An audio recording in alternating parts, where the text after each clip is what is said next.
Hello and welcome. For some reason we started a little bit soon, about 3 minutes early, but that is okay. We are just killing up a little bit of time until our 5-round Modern tournament tonight. Joining me, as previously happening before now, with a perfectly eloquent sentence by me, is Steven, who is eating cookies. Yeah, they're delicious. Hello, Steven. Hello. Tell us a bit about these cookies. They're iced oatmeal cookies. And they were from the dollar store. They do not have raisins. Fantastic. So,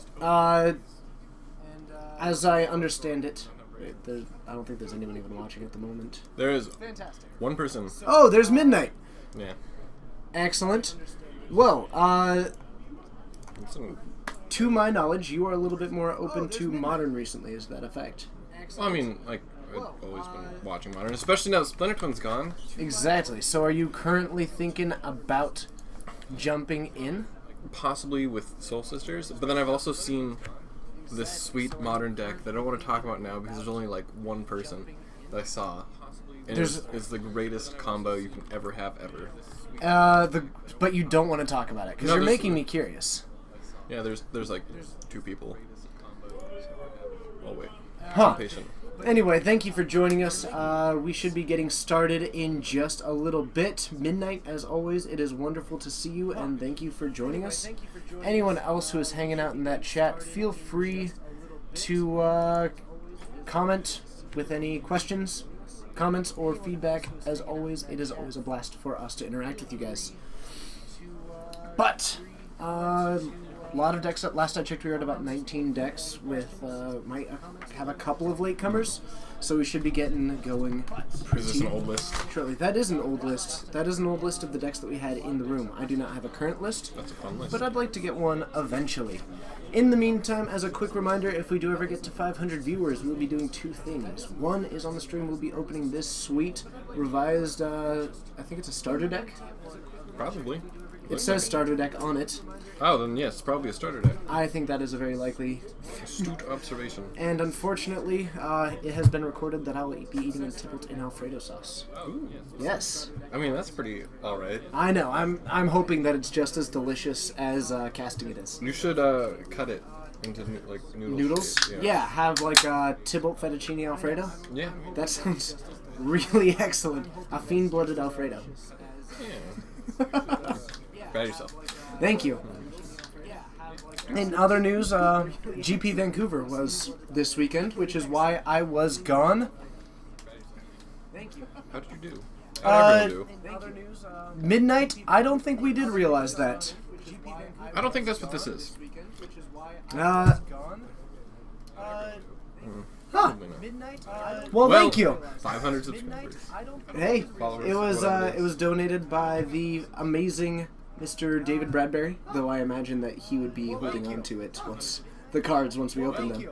Probably, actually. Yeah, I think that is pretty likely. But no, I don't think that we did realize that. I haven't really been in the market for. I feel like that's not what this is. It very well could be. I mean, the 4th set to come out. Hey, and there is David. Oh, I can fix that echo. Okay. Hey, and there is David. Excellent, and I believe that the rounds have just been posted. But I'm not 100% sure. We should have an answer shortly. I didn't see, but I heard. There's a box right behind me. I bonked my head. Yeah. I just watched it again. Oh man, so GP Vancouver, that's where I was. Thank you for joining us on Friday and Saturday. If you did, I appreciate it. Hopefully Sean was an excellent steward of the stream while I was away. But I'm very glad to be back. Turns out I am awful at Sealed, going 1-3, and pretty solid at Modern. At least better than, I was hoping to not be awful at Modern since I haven't competed in such an amount of time because I'm doing this. But I ended up going 9-1 in Modern events over the weekend. How did Coleman do? Coleman went X3 over the course of 2 days. Yeah. Or X4, I'm sorry. He went X4 and finished in 76th place. Yeah. It was... Did that win him anything? That did not, unfortunately. Top 64. Oh, bummer. So bummer. Super bummer. Alright. Is round 1 posted yet? Delightful. Oh, okay. Excellent. We're currently at 23? Alright, we are at 23 people. It's going to be 5 rounds of awesome, and we should update where it says rounds just beneath me. Thank you very much, Steven. Steven is going to be in charge of doing a lot of the technical stuff today. I've done it in the past, trying to... I'm sitting on this side, not that side. Exactly. This side does all the technical stuff. Previously, that has been me trying to start delegating some of the things of the stream. And hopefully, it works out well. I think that Steven is going to be perfectly capable. The beard to be feared, that was my tagline for you earlier today. Oh, yeah. Excellent. Stephen Hill, the beard to be feared. That's not how that works. Really? Okay. You don't like it at all? No, I like it. I just don't know if it's appropriate. MC, thank you. Oh, okay. I had no idea that Sean said that about me, but MC712, thank you very much. I really appreciate that. Trying to do improvements, so if you ever do have feedback for us, please let me know through the variety of ways that you can get in touch with me.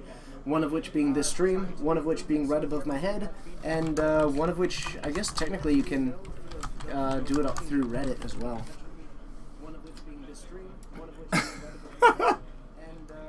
No donate. Because you drop everything else. No donate button yet. That's easily fixable. That is fixable. I think what we're trying to do is we need to get some disclaimers, like some paperwork, to do it. Or something. I think that once we start making any amount of money on this, we need to kind of cover ourselves legally. For what? If we're making money, then people who appear on stream, and I think that they would like trade. Oh, that makes sense. So I think that we are researching, trying to do some kind of disclaimer so that we can get that donate button set up. So that's something that I'll be looking into, but I would like to get a donate button soon. But of course, soon for me means, hopefully sometime in the next month, maybe 2, just through the nature of the beast. So, we do have our match. I'm finding out who on the wall, but we are going to be having Eric Fowler. Perfect. Going up against... and they will be on different sides. But you can just hit swap players once you do that. I can just do that right now. So, and then... Midnight, that's good to know. That was probably going to be something that I... That brace? Nope. No. Different last name that hasn't been in before. It is T... Tippett. Is it Tippett? Yeah, and I can actually get the exact spelling for you. Alright, but I can tell you what we are going to be having at TIPPETT. Oh, I just meant to T. But what we were going to be having is Merfolk versus Abzan Company. So we have got the exact opposite. Eric will be on Merfolk, he'll be on the right, and on the left we will be having... Ooh. I can fix that echo again. What did you do? Sorry, I need to fix it again. You gotta be like that. I gotta fix it again. Alright. Do your thing. Okay. Do your thing. This keyboard sucks. Okay, so I think that we did get that echo fixed. So thank you for letting me know, and I think that should be fixed. But if it is not fixed, please let us know as we prepare to head on down. And let's go ahead and head on down to the match.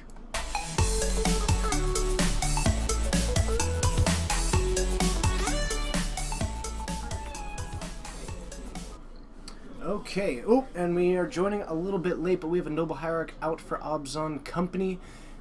Eric at 19 on Merfolk, going for a Master of the Pearl Trident, I believe, which is the 2/2/4/2 that gives other Merfolk that you control. +1/+1, Island Walk. It's a lord. It's just a lord. It's a lord. It's one of the lords. But it'll never be royal. Yeah. One thing that you'll notice is that this Abzan Company is entirely foiled out, so Peter is in for some competition in the foiled tribal territory. That's gross. Yeah, it is glorious. Even the basic lands are, I think, promos. It's pretty... Yeah, that just looks like a foil Zendikar or full. It has the little shooting star symbol. This basic right here. Yeah, it does. They are all promos. I don't know if that's just promo Zendikar lands. I looked through it like. I think you're on drugs. So a Fiend Hunter taking down that Master of the Pearl Trident. This Abzan Company, a deck that operates a lot like the Long Lost Pod deck. Very value based. It's pretty much what naturally came after Pod died. Pretty much, and it's just been evolving since.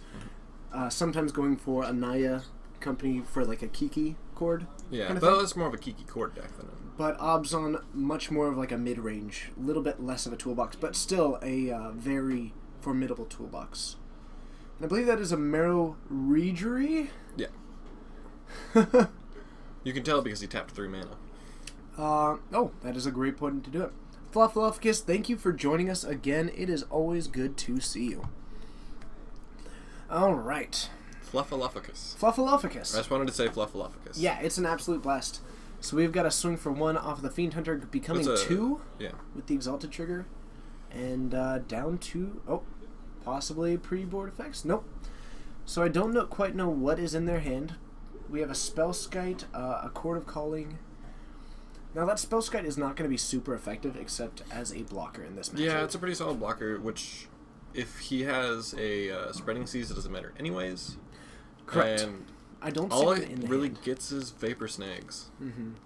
I think a Silvergill Adept is going to be hitting the battlefield, but possibly another Marrow Reejery. Yeah, I think that is another Marrow Reejery. One thing that's going to be able to do is if he has a 1-drop Merfolk, it's not a Reejery. he can now untap 2 lands and now empty out his hand. So now he can do do that Silvergill Adept.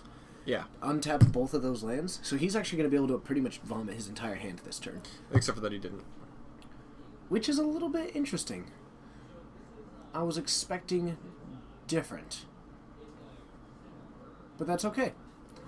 Looks like he only untapped 1 land, so maybe one of those isn't the Marrow Reejery that I thought it was. So let's find out. If some of you know what that is, please let me know. I always appreciate that. Alright, and we've got a swing for 2 again. Yeah, that is a Reejery. So 2 of those, whenever you play a Merfolk, you may tap or untap target permanent. Maybe choosing to... Oh, you know what? I bet Bryce may have paid the mana to redirect it to the Spellskite. I don't know. Cheer up, we do have an Eldrazi deck in the room tonight. We have a black-red Eldrazi. And it's not really making impact yet. I mean, it's existed, but... Yeah, I would not call it, a large impact. But it's definitely in the building. Are they holding very still, or did that freeze? They are holding very still. Okay, wow, they are just holding very still. Yeah, mind of a warrior. Eric at 14 after that swing for 2. 14 after that swing for 2. And another Silvergill Adept. Revealing a Silvergill Adept. We have another Curse Catcher and Adept in hand, untapping those lands. Bryce is able to redirect some of those Reejery triggers to the Spellskite. But he has to pay life for that. But he does have to pay life, and it may just not be worth it. Yeah. If he's expecting to be able to combo soon, but he's a ways off from doing this combo, and game 1 is really starting to look like it's in Merfolk's I think favor. Merfolk just has this turn. Doesn't have enough to swing with, but the creatures are large enough that next turn it's going to be a really big swing. Notice that he's just playing a lot of Silvergill Adepts, and all he has to do is just draw one. He has to draw Spreading Seas. Yeah. Which I'm pretty sure is a Merfolk. Spreading Seas is not a Merfolk. It's not. Oh, so close. No. Oh, it's from Zendikar. Okay. Yeah. For some reason, I assumed it was from. So a Curse Catcher able to, and looks like just a pass. No, he's tapping the. Oh no, this is a chord at the end of turn. Oh no, never mind. It's a Gavany Township. Yeah, okay. He's tapping the hierarch because he needed it. Like it's being tapped by the. Gotcha. Leader. So choosing to do a Gavany Township, make all the creatures larger. I can totally get behind that play. And we he do didn't have put a counter on his Fiend Slayer. We do have a Spreading Seas in the hand of Eric. I'm on top of it. Yep. Yeah. Probably targeting that Gavany Township. Nope, going for the basic forests, which is an interesting choice. Mm-hmm. Doesn't cut him off of any color. Right now, Bryce not having any black mana. which that might have also been a swamp. Okay. It is possible that was a swamp. Sure. In which case, he definitely doesn't have any black mana. Right. But a lot of hands, He's got basically... one more Lord in hand. If Bryce does not win this next turn, he loses. Yeah. And I don't think that Bryce has a whole lot of ways winning that. So many reverse mermaid Mortys. It is Aquatech's Will that is the tribal sorcery Merfolk, by the way. All right. So many reverse mermaid Mortys. Yes. What's that one between the Curse Catchers and the... Reedry? No. It's somewhere in that pile. Those are mess. Oh, that is a Harbinger of the Tides. Is it? Okay. Yeah. Oh, and he bounced the Fiend Slayer. Yep. Oh, okay, I see. Which allowed him to Wow, get that's back. super tech. Let's see. He's got +1, 2, 3, 4. And all of those creatures are... he can basically kill Bryce, I think, twice over at this point. Because... but he only has 3 that can attack. Correct. Next turn. But I mean, that's +3, so it's 6, 7, 8, 9, 10, 11... That gets +4, 16. +4. That's 5. 15. No, these don't, because they don't give it themselves. Correct, but the Curse Catcher itself. So he does go to 2. Ew. That is a pretty painful one. And just picking up the cards doesn't have to win there. He remembers to give the Spreading Seas back, which is always important. That is a very important thing. But it's really nice to be able to just call your 59 card on the judge. Yeah. All right, so we have Eric Fowler taking game 1 there. So we will be showing that little X soon with other player. There we go. And is that the right side? Yep, that's the right one. Okay. Yep. I never know which side you want it on. That's okay. And then those life totals going back up to 20. The super passive. This is what you need to be doing. All right. So, for those of you just joining us, it looks like there are some of you. Luke, nice to see you. But, for those of you just joining us, hello, my name is TJ, this is Steven. Hi. And thank you for joining us. We're streaming from Geek Fortress in Snohomish, Washington. And if you do have any comments, questions, or feedback, please let us know in the chat. It's a lot of fun for us. And doing a 5-round tournament of Modern, in which we forgot to hit the timer. Oh. But I'm going to guess that we're about 10 minutes in. You're always good at this. Okay. Oh my god, that's Adam. It wouldn't. Hello, Seahawk. Adam. Who remains anonymous. It reminds me of a story about one of my friends, and we were playing post-rotation, and it was right when, I think, Theros came out. Like, it was RTR Theros, and it was first block of Theros, and Oblivion Ring was no longer in Standard, and he played a 1 of Oblivion Ring in his deck. I do remember that. And then he only got me with it. And then, like, way after the tournament, I remembered, oh man, that's not in Standard. And would that be Mr. Seahawk 664? No, it's some just anonymous person. Some other anonymous person. RT, we're doing well. At least I'm doing well. Are you doing well? I'm doing fine, yeah. Excellent. I mean, we got a pile of cookies. We do have a pile of cookies. No raisins, which is especially important. Especially? Yep. And, Calm your pants. all right. They are called for here. It's cool. It's cool. I give them a pass. Nice. Smokin' Joe, good to see you. Fishies are clearly proving themselves in that game 1. So it looks like only 1 land in Bryce's opener there. Eric seemingly keeping his 7, which is always a good way to start, especially in a deck that relies on a critical mass, like Merfolk does. Yeah. Merfolk does not like to mulligan. Exactly. Abzan Company possibly a little bit more open to the idea, just because the deck has company so much more versatility in it. You kind of just need to get the pieces. Cast things, win game. Cast things, win game. I think, especially in this matchup, it's not about him getting what he needs, it's about preventing his opponent from getting what he needs. Like, if he can stop Merfolk, he can win. If he can't stop Merfolk, he can't win. That does make a good amount of sense. It sounds kind of like straightforward, because that kind of applies to most decks, but that's pretty much the best way I can put it. It's okay. It's the kind of comment that I've really come to expect from you, which is that, either the player will either win, or the player won't. Yeah. And there's not a whole lot of room in the middle. I wonder if he's playing Seed Rhinos in this deck. I don't believe he is. Oh, that's unfortunate. It is unfortunate. Standard the Rhinoing. Alright, so a Curse Catcher from Eric, turn 1. Doesn't look like it's preventing too much, but Bryce off to a fairly slow start. Playing 1 Merfolk per turn. Yep. And so we've got a swing for 2. Not a whole lot of opposition from Bryce yet. You're called the John Madden of MTG now. You see, we're going some... I wish I could draw on this. That'd be sweet. And that is a Eidolon of Is that an Eidolon of Rhetoric? That's it's you can only cast 1 spell per turn. I think that is the Eidolon of Rhetoric. Yeah.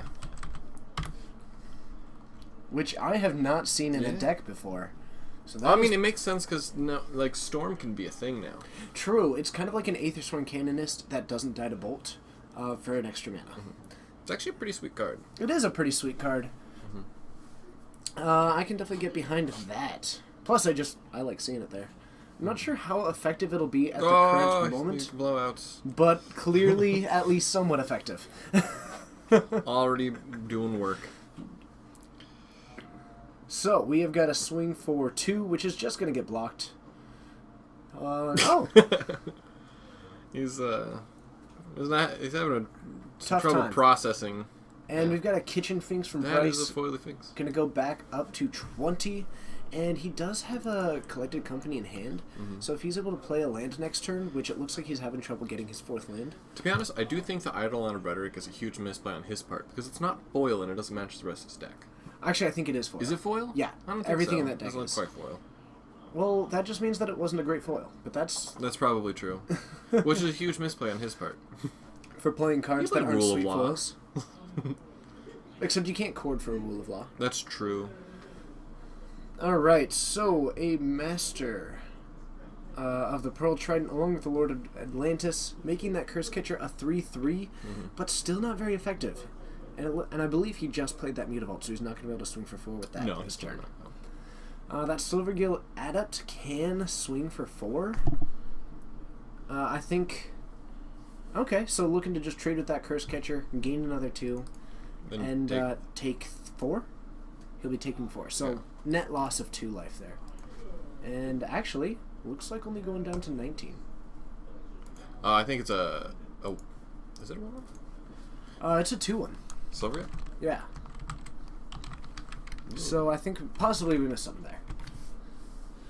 Yeah, it's 2-1. So possibly he was at 21. We didn't realize it, or something. Possibly something. Do we think that the players, knowing that they're on stream, changes their playing?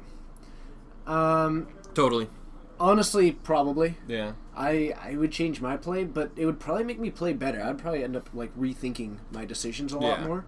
So I don't know how it affects them, but they have mentioned it, but I don't think that it's ever been particularly negative. When I play on stream, like, I generally play the same because I don't know, you want to lose, whatever. It's internet. But I people, will Piling Needle Siege Rhinos if I know I'm going to lose. Oh, that's why wouldn't you be 4? You can't lose if you Pithing Needle their Siege Rhino. Yeah. As long as you don't hit their Boborygmos, otherwise then they can't combo off. And a Spreading Seas. A really pretty Spreading Seas. Yeah, that is a gorgeous one. Taking down the green-black land. Looks like cutting just keeping one of each color. Because he's got a forest. Yeah, he does have one of each color. Yep. And a big swing here.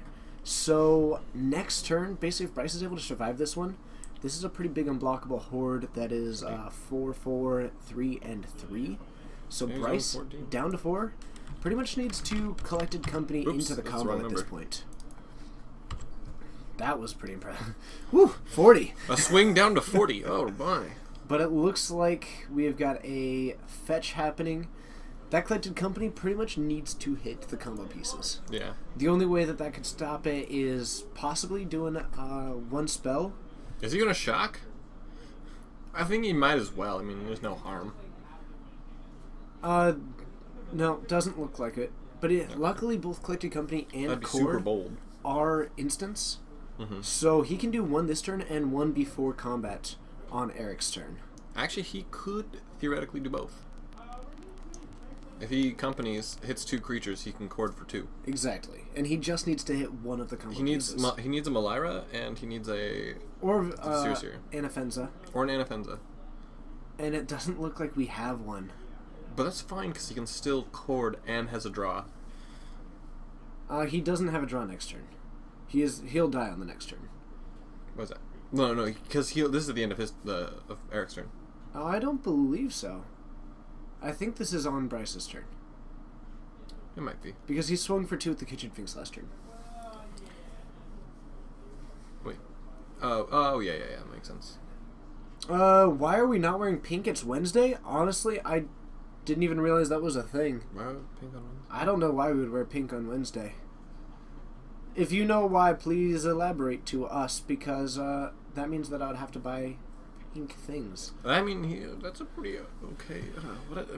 he still loses. He's got the Spreading the Seas. We have a Flicker Wisp. Well, he can hit, actually, his own land with his Flicker Wisp. Oh, rid of right, the Spreading Seas. Right. And he can Fiend Hunter to take care of the Lord of Atlantis. So he actually does have a little bit of time. Yeah.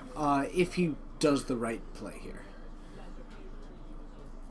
Okay, so actually gonna Flicker Wisp with the trigger on the stack. Oh, that's pretty smart. That's actually really cool too. So that one is gonna be gone indefinitely, and then he's gonna take down... Oh, but he can't. If he stacks the triggers in the right order, yeah, he can.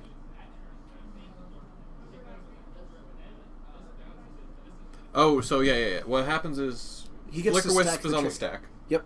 It resolves, flickers it. But the Fiend Hunter's also on the stack. So Fiend Hunter will leave. Then it'll leave, and then, yeah.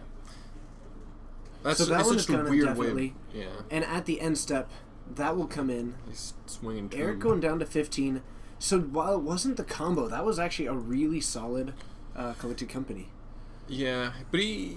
And at the end step, comes back in, takes out that. So he does still have the Mutavault and the Silvergill Adept. Right. The biggest thing is that Eric needs to not have a Lord right here. Mm-hmm. And by the look of it, it doesn't look He's like got he a did. lot of cards in here. I see a Harbinger of the Tides, which isn't going to do a whole lot. A decent amount of lands, but I don't... Akira. There's Akira, yeah. But doesn't look like That's they an have Echoing it. Truth. Yeah. An Echoing Truth, it looks like either a Curse Catcher or Silvergill, which we don't need that up there. In Echoing Truth, actually, if that is an Echoing Truth, he can win, because he would just take out the Fiend Hunter. Right. And then he would get back the Island Walk ability and could swing with the Merfolk. Ooh, it looks like an Echoing Truth. So we have a Curse Catcher. I don't think that... There's a Kira and a Minimo, I think, in hand. And then a... maybe not a Regery. Harbinger of the Tides. I'm almost certain that's Echoing Truth. Huh. Philly Smalls, thank you very much. I really appreciate that. I'm not sure if we know you or not. You were referencing... it is not Haypers, it is Abzan Company McPatches. That is a... what is that? It's a +1, +1, -1, -1. +1, +1, -1, -1? Yeah. What? I don't remember what it's called, but it gives his creatures +1, +1, and his opponent's -1, -1. It's In hard. Bryce's hand? The one that he just cast. Oh, okay. That was, dang it, Zealous Persecution. Yes. Yep. McPatches, if you were the McPatches of last time, it looks like you may have actually changed your username. Is that the case? Or are you a different McPatches? Oh, it's a Pontiff. Or Zoff Pontiff? Yeah. Oh, okay. Basically Zealous Persecution. But it's a dude with Haunt. And you only get one half of it. Right. Yeah. Okay. Well, thank you, McPatches and Crazy Raptor. Crazy Raptor, thank you for joining us. I'm not sure if I've seen you in the chat before or if I'm just forgetting, but thank you for joining us. If you do have any comments, questions, or feedback, please let us know. See, what Eric really needed to do here was play a Psionic Blast, which is legal in Modern. What is it, 4 damage to them, 2 to you? Yeah. For 3 mana? Yeah. Wow. Clearly the right play. And another collected company from Bryce.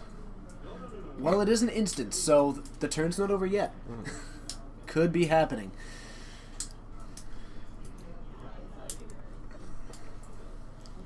Alright, we've got the Flicker Wisp swinging in. Another Noble Hierarch in.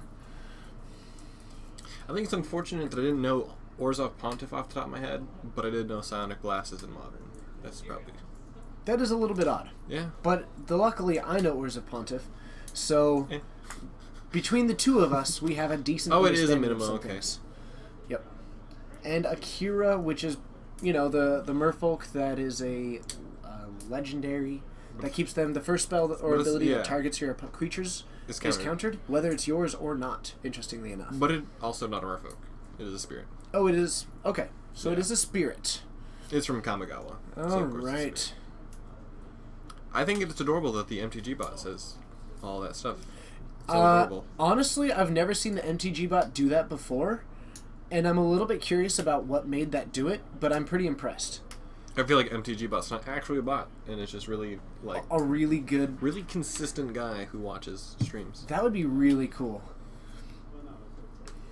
Pontiff did end up getting a spike. So we've got a Birds of Paradise. He's got a lot of stuff. He does have a lot of stuff. And he's got a pretty slow clock, and you have been missing life totals. I'm pretty bad at this. Yeah. So we're gonna... But currently... A lot of pressure over here. Alright, and we've got a swing for 3 with this Flicker Wisp. He blocked with the Kira.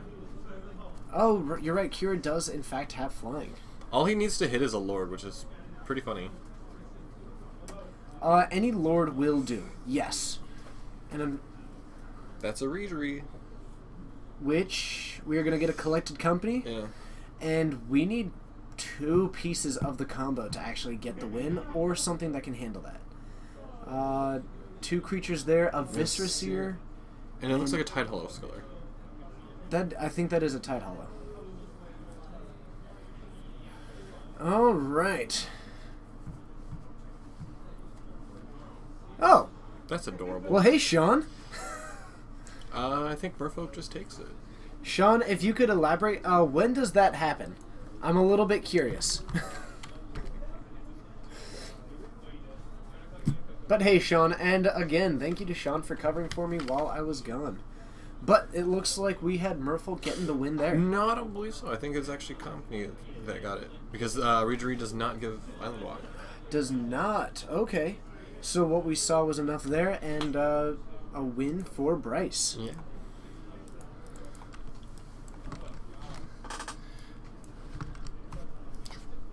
Yeah, let's go into game 3. Interesting. Well, thank you, Sean. I appreciate that.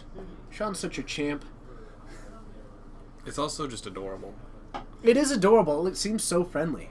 Mm-hmm. Man, Bryce, not the most consistent shuffler. Keeps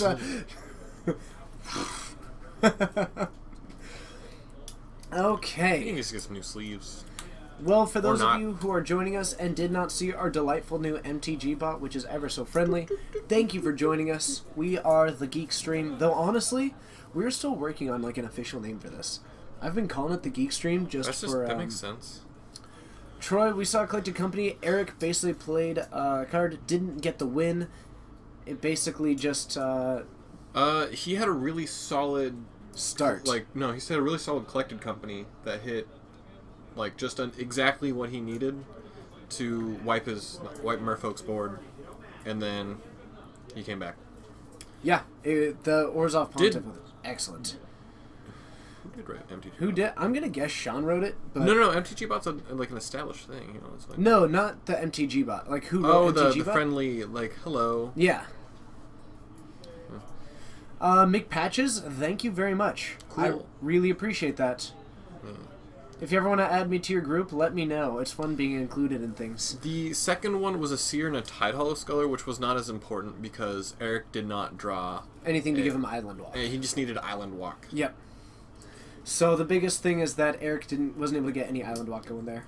In this game, he's got an Aether Bile, which will be pretty helpful. Ooh, and a Fiend Hunter taken down. I like the Fiend Hunter's main board too, and that's really awesome. And it's doing a fantastic job. It's doing pretty much 100% work. I think he's hit it every game, and every time it has been impactful. Yeah. Granted, he lost in the first game, but it was still impactful. A Readery, and he's got... All right, and we have a Readery there. Why would you do such a thing? I didn't mean to do such a thing. You can get your hands out here. Oops. Why would I do such a thing? Don't worry about that. Okay, so we've got Eric down to 18. Alright. No, that's okay. I already got it. I can closed deal with it. Oh. It doesn't... That's okay.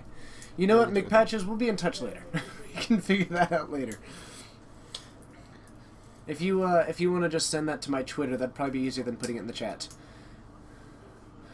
Alright, so, Dark Goyf Mystic, you are correct. This deck on the left is entirely foiled out. Except for his sideboard. True. I'm pretty sure his sideboard is not foiled. We'll have to ask him. We'll have to get clarification. Well, I mean, the Eidolon looked maybe not foiled, but it could have been. So... That would be a pretty big strike against the deck. Yeah. Really. But I know that he was up in Vancouver. I saw him up there. He basically spent the entire weekend trading for whatever was left of his needed foils.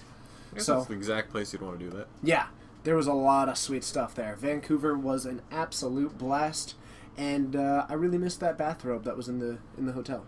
It was incredible. You didn't eat poutine in Canada, and that's pretty hard to do. I did not.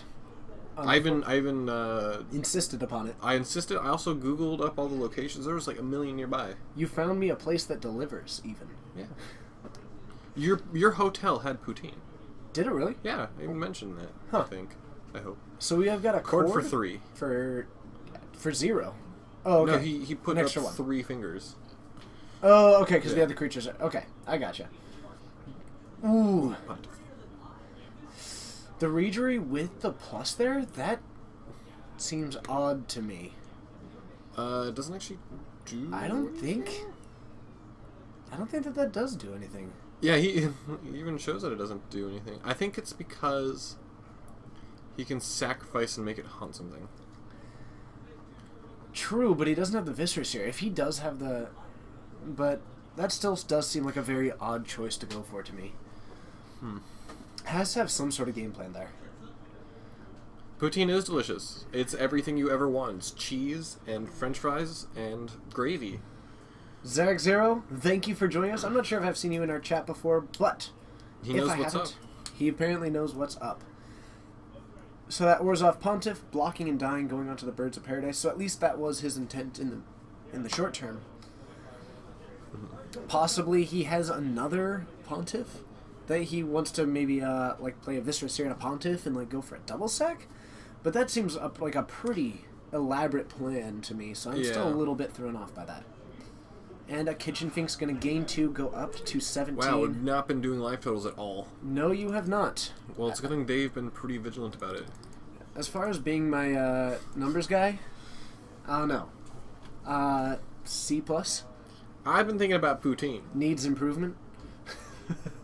It's okay, we'll get there. Together.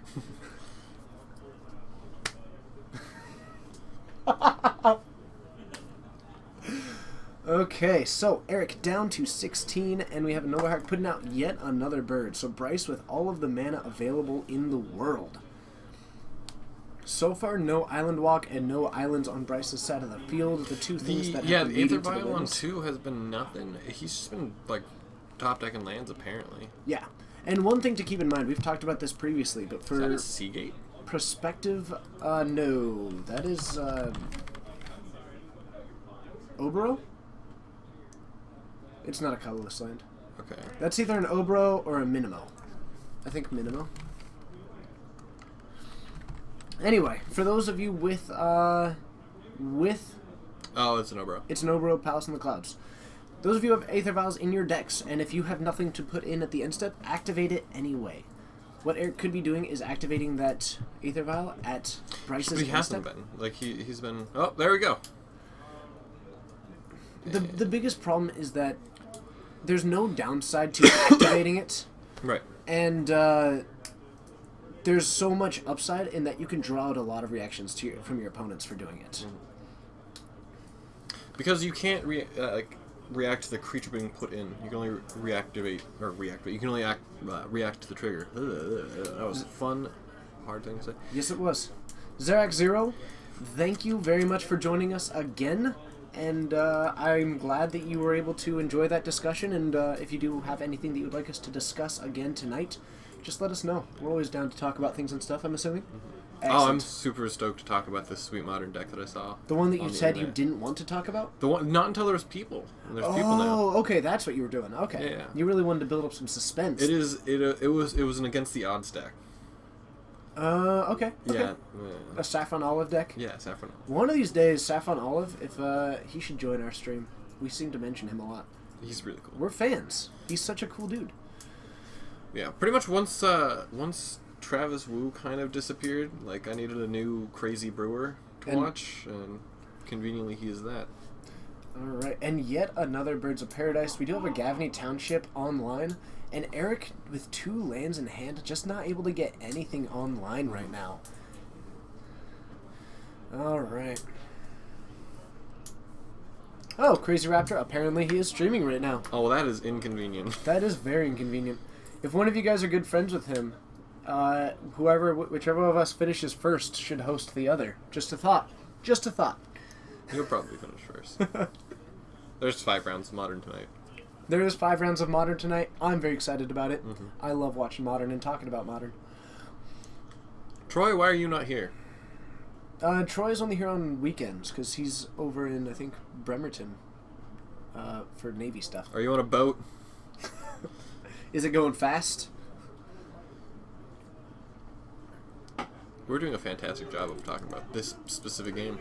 Absolutely, we are. The Gavney There's Township... just so much stuff. Like, it's pretty much a big kitchen thing swinging in. He just needs to draw like a card. It's actually the Birds of Paradise that are doing the work. He needs to draw. Just keep swinging in with them. If he can just chain a Spreading Seas into some other stuff. Yeah. Because he's got the Island Walk, but his opponent has no islands.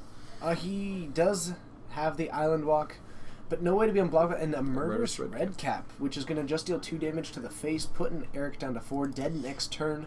Which is lethal in air. And we do have the Spreading Seas, actually. That was the seas that he... All he's going to do is chain cards now. Does he have enough for the kill, though? With that Mutable, we have 1, 2, 3, 4, 5, 6, 7, 8, 9, 10, 11, 12, 13, 14, 15, 16. That is exactly 17. So, if... he's going to draw his card. Oh, he's not drawing his card. Looks like missing the draw trigger, oddly enough. Okay. He can't swing if everyone knows the problem. Why is that? Because it does... Oh, that one is the one that gives itself. Yeah. Yeah. Island Walk. It was not the Oh, you're right.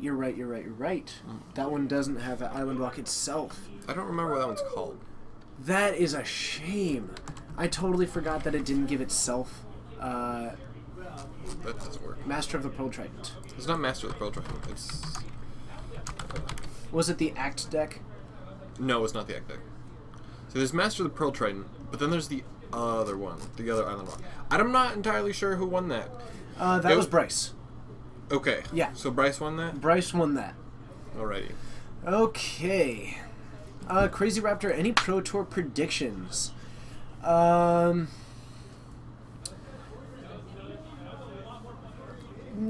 Pro Tour predictions? I think Abzan will do well. I think that... someone's going to brew something dumb, and it's going to be sweet. It is going to be sweet. Honestly, I know that this is a little bit biased, but I think Infect will likely do well. Yeah. Or, I'm sorry, not Infect, Affinity. I also think Infect will do well. Infect will probably do well, especially if Tom Ross is there. Mm-hmm. But what deck do I think is going to win the Pro Tour? I'm actually going to give it to Abzan. Yeah, I think it's just the most... I think maybe Kiki Cord as well. Kiki they Cord, both kind of do similar things. Kiki Cord is a maybe. The reason why I say Abzan is because I think that what we're going to have... I think we're going to have a heavy aggro meta, a decent amount of Tron and Eldrazi, and then some of those mid-range decks. And I think that everyone is really prepared for the Tron decks. Looking at just some of the early Modern results recently, people are extremely prepared for those big mana decks. Yeah, Crumble to Dust is hot right now. Crumble to Dust is very hot right now. And so I could really see an Abzan deck maybe just dodging, letting all the aggro decks hate out those decks, and then just going up with the tools to do that. Again, it's really hard to predict the Pro Tour meta. It's pretty inbred.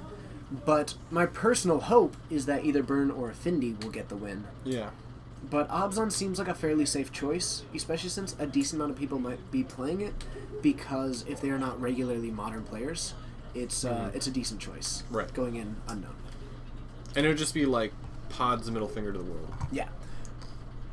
Let's see here. So, I'm actually just going to bring it back up to us, since that isn't really, we don't really have a match there.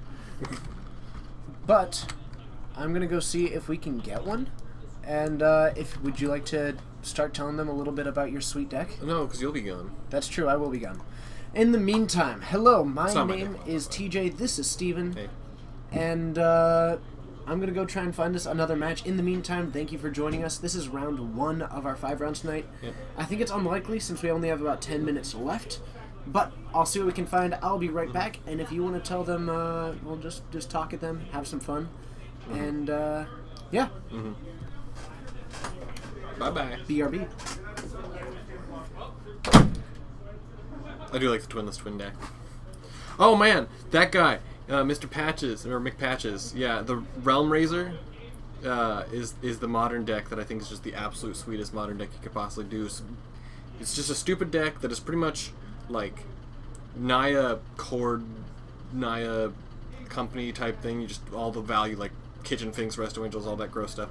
But the point of the deck is you play a Realm Razor, and then after you cast Realm Razor, you cast Oblivion Sower, and you take all of the lands and you get them for yourself. And it's the absolute best deck in Modern. Everyone should play it.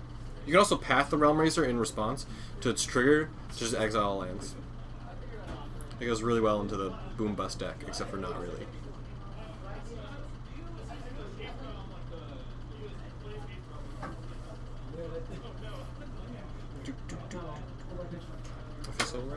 You missed it. What did I miss? So, Metaxius. Mick Patches, he pointed out Realm Razor, the Realm Razor, and that's the deck that I thought would be super cool, because it was against the odds, and he played a Realm Razor deck, and what it did was, it was just like a bunch of like Noble Hierarchs, Birds of Paradise, all those stupid little rampy creatures, played Resto Angels, and the point of the deck was you ramp out as fast as you can your Realm Razor, and then, after you cast a Realm Razor, you cast an Oblivion Sower. Realm Razor is the sweetest card in EDH. That is fantastic. And I will bring it up. Sunny T24, I'm not sure if we've interacted with you before. Just click it. Oh, I tried. Just click it? Yep, just click it, and then now you can show card. We're going to go away for a moment and show you an empty playmat so you can take a look at this card. When it comes into play, you exile all lands from the game. And when it leaves play, you return them. It's like an Oblivion Ring on all lands. Yeah. The card is pretty crazy. 6 mana 4/2, which is... So, couldn't you just do the Goblin Dark Dwellers thing as well? You would lose the sweet Oblivion Sower bit. But... What would the Oblivion... Boom Bust. Yeah, that's boring. Oh, but you don't get to. No, but then with Realm Razor, you get to control all of their lands. That is true. Looks like they play. No, that is a monster. What is a monster? That is a monster. What? Oh, it's not a beer. No, it is not. Is someone asking? Oh, yeah. Metaximus. No, this is a generic brand energy drink. It's a monster. Generic brand. That's not how that works. They're not sponsoring me yet. Though if you are their PR person, I'm more than welcome. Happy to talk. That is also not how that works. Powers, I'm not sure if we've seen you either, but thank you for joining and elaborating on the powers of the Realm Razor. So you're building a Realm Razor deck. Me? No. Yeah. No, I just think it's the sweetest deck in Modern. Oh, okay. Okay. So, what deck are you thinking about? You've been building Soul Sisters, correct? Do you still need Ailey's or whatever? No, it's a terrible card. Okay. I don't think if it's in the deck. I got one, and I will save it for you. It was a Martyr proc deck. Mm-hmm. But it turns out that, in my opinion, Soul Sisters is better than Martyr proc. Just because it has a better aggro gameplay? Yeah, because it can play things like Spectre Procession. Uh-huh. And play, like, all the like things like that just really clog up the board are perfect, and also the incidental life gain off the Soul Sisters is really great. Yeah. Whereas Martyr proc is just, if you don't draw Martyr Sands, you're doing nothing. Yeah, I think Soul Sisters is, well, okay, they're both proactively not losing, but I think Martyr proc is much more only proactively not losing, whereas Soul Sisters is like an aggro deck that happens to not lose to burn. So, I can totally get behind that. Unfortunately, all of our other matches are on Game 3 at the moment, so stick with us for just a couple of minutes. We'll be getting back to Round 2 in just a little bit. In the meantime, we are open to talk about all kinds of fun stuff. If you do have any questions, just put @Geek Fortress and then your question. I don't know, if you always do want to play the old game of 6 words, just put 6 words at the end of your question, and we can do our best to limit ourselves. PSA, you can't put the needle in Metalworker. Well, you can, but it doesn't do anything. It's a mana ability. Someone was on Reddit today. I was on Reddit today. And wonderful. And also, it is not unsportsmanlike to not tell them. Yeah, but I mean, it's not too hard to just be like, that doesn't do what you want it to do. I've certainly done it in like playtesting and casual, and I'm sure at like a first round kind of thing. But I don't know, not knowing what the full stakes of it were. I mean, any casual RL, like I shouldn't win a game because my opponent doesn't know how to read a card. Except for like, your opponent should read cards. You should read cards. Yeah. Always read your own cards. We're not advocating for not reading cards. But, I mean, clearly your opponent's not understanding how their card is working, and that should not be the reason why you won. It's like, my opponent just did not like comprehend his card. It is not a very full-bodied victory. I had to explain to Justin that Ashiok in fact had an ult, because that he thought what it did was just exiled your opponent's hand. But it exiles their hand and graveyard, and then she can minus to get those creatures back. Really? Yeah. So he just used it for mill. Interesting. So actually, the minus applies to the things hit by the ult as well. It never actually came up to me like that. Sunny T, I do have to agree. If your opponent loses that way, they probably won't do it again. But also, if you tell them, they probably won't do it again. Oh, yeah. I mean, if they don't learn after you be like, hey, that's not how that works, then it's on them. And then that's on them. That's reasonable. I mean, I'm not going to say that you're wrong if you say nothing and let your opponent make bad plays, because they'll learn either way. So it's hard to really pick sides in an argument like that. It's by situation. Actually, now that I think about it, for me, it's not dependent on where I am. It's who I'm playing. Because I've played against a lot of people who've been really smug about themselves. And if they mess up, they get nothing. You know what? I'm going to go try and get a list of all the decks. Actually, I'm not sure because a lot of people are standing up at the moment, so it'd be kind of hard to do that at the moment. But I am, we will try and get a list to you probably, hopefully early in the next round. Hopefully we can get a list on all the decks and start getting some requests. One of the things that we will be trying to get on stream is Thursday is Go. Thursday is Go is one of the people who's in this chat with it sometimes. If you're in here, let me know. Or if anyone happens to know Thursday is Go, get them in here. Because he had a sweet Wargate deck list that we ended up getting in touch with one of our players who is piloting it tonight. Who built it? Thursday is Go. Here. No. No. Coleman. Coleman is the pilot of it. So. SS Koi. Engine explosives on 0 to blow up an ink moth. You're only saying that because you thought it worked. It states. Calling you out. You only say that because someone did it against you, and then you almost went for it before we all slammed down on some judge calls. What is that obnoxious noise? That obnoxious noise is probably the heater, maybe AC. I don't know. This is what happens when you're in a closet. Yes. Can you guys hear that noise? And if you can, we apologize. However, oh man. Nick Patches, are people still remember that poor Boggles player that got Blood Mooned out? They had suited up a Dryad Arbor and then got Blood Mooned out, and they had no manas. It was pretty brutal. It was hard. So we do have 23 players, and we do have a match. A game 3 or like round 2? I'm finding out. But on the right is Michael Londino. Yep, one right? That one. Okay. Yep. I like Michael. He's cool. Perfect. And he is on Death and Taxes. And on the left, we are going to have Draven, who is on Abzan, Midrange. You don't need to capitalize. Everything becomes capitalized. You're right. Draven should show up. Yep. Yeah. And he is on Abzan, Midrange. Oh, fun. Yep. And let's go ahead and head on down to the match. Hey, give me a second.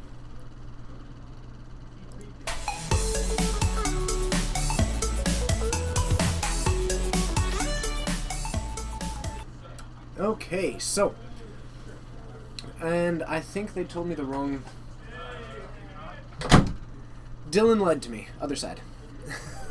So we've got Michael on the left, Draven on the right. We do need to switch the deck names as well.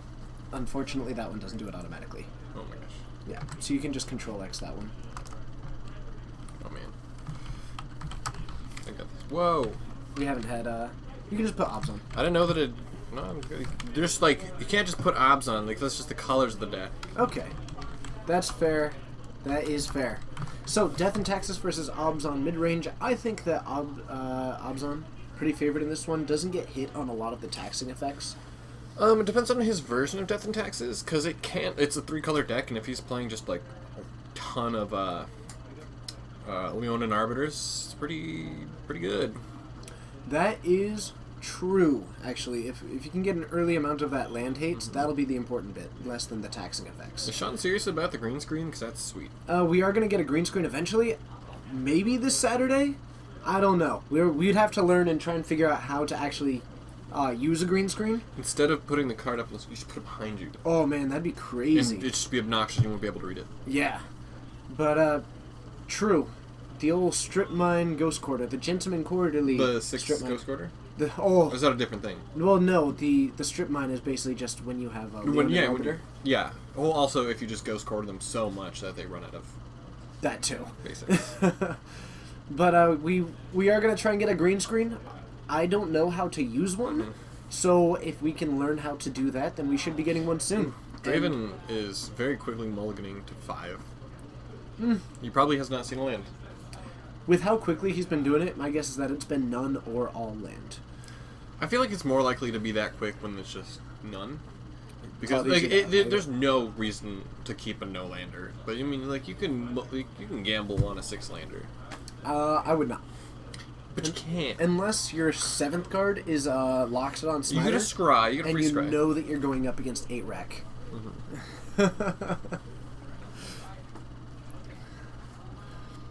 Well, Sean, I am excited for that. Yeah, conveniently we live in the age of Google where we can look up anything. Pretty much. I just haven't had the chance to. But yeah, green screen has been on my to-do list for a bit, but when I say to-do list, with the variety of other things that I'm trying to also do, I was actually... Saturday is much sooner than I was expecting, so... Leading off the Urborg is pretty bold. Oh my god, double Arbiter. So... Double Arbiter Ghost Quarter. And a Sarah Avenger and a Blade Splicer. That is a Sarah Avenger. Only 2 lands. So that but that's fine. One Leonin Arbiter costs 2 mana. Yeah, the Leonin Arbiter is probably what we'll be taking. That way it also turns that Ghost Quarter into a strip mine. It does. But the biggest issue is then Michael himself would be putting himself down to 1 land if he doesn't draw another. So I'm not sure if we'll see that. He'll have a 2/2. That's a good point.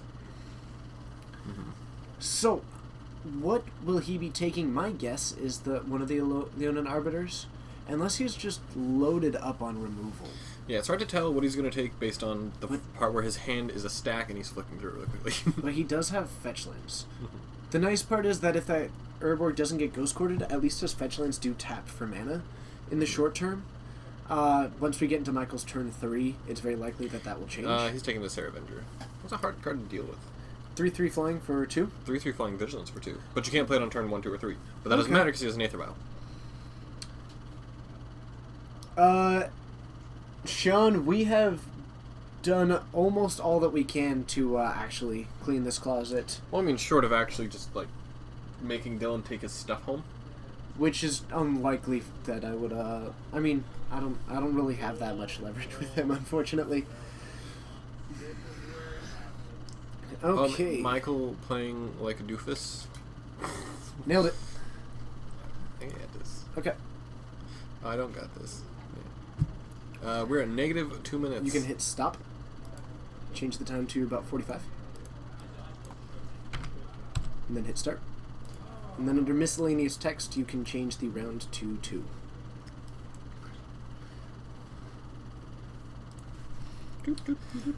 Taximus, we try to ask them to of every now and then, but we can't really force them to just from like a logistical standpoint. But we do try and ask them to. Some of them do a nice job of it, but. So, 2 Leonin Arbiters out, and I'm pretty sure Michael is taking this game. Yeah, his opponent has 0 lands, and, oh man, Michael's hand is just pretty unbeatable. Never mind. What? All Aether Vials deck. Yeah. So casting things not going to be a problem for Michael. Probably just going to set one up on 1, 2, and 3. That's going to cover... You should tell Draven to use the dice. That's true. Hey Draven, can you use the dice? The big dice. The giant dice. dice. Oh, I'm sorry, I forgot. Oh. Thank you.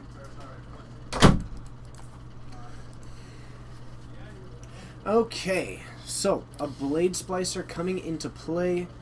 Michael keeping his board state. I like how lazy he was with the dice. Just moving it over. No, he just put a 2 on the blank one and kept his 1 of 1 instead of making the blank 1 of 1 and then the 1 of 2. I swap. dig it. Yeah, he's pretty much just got this. Yeah, that's game 1 to Michael pretty quickly.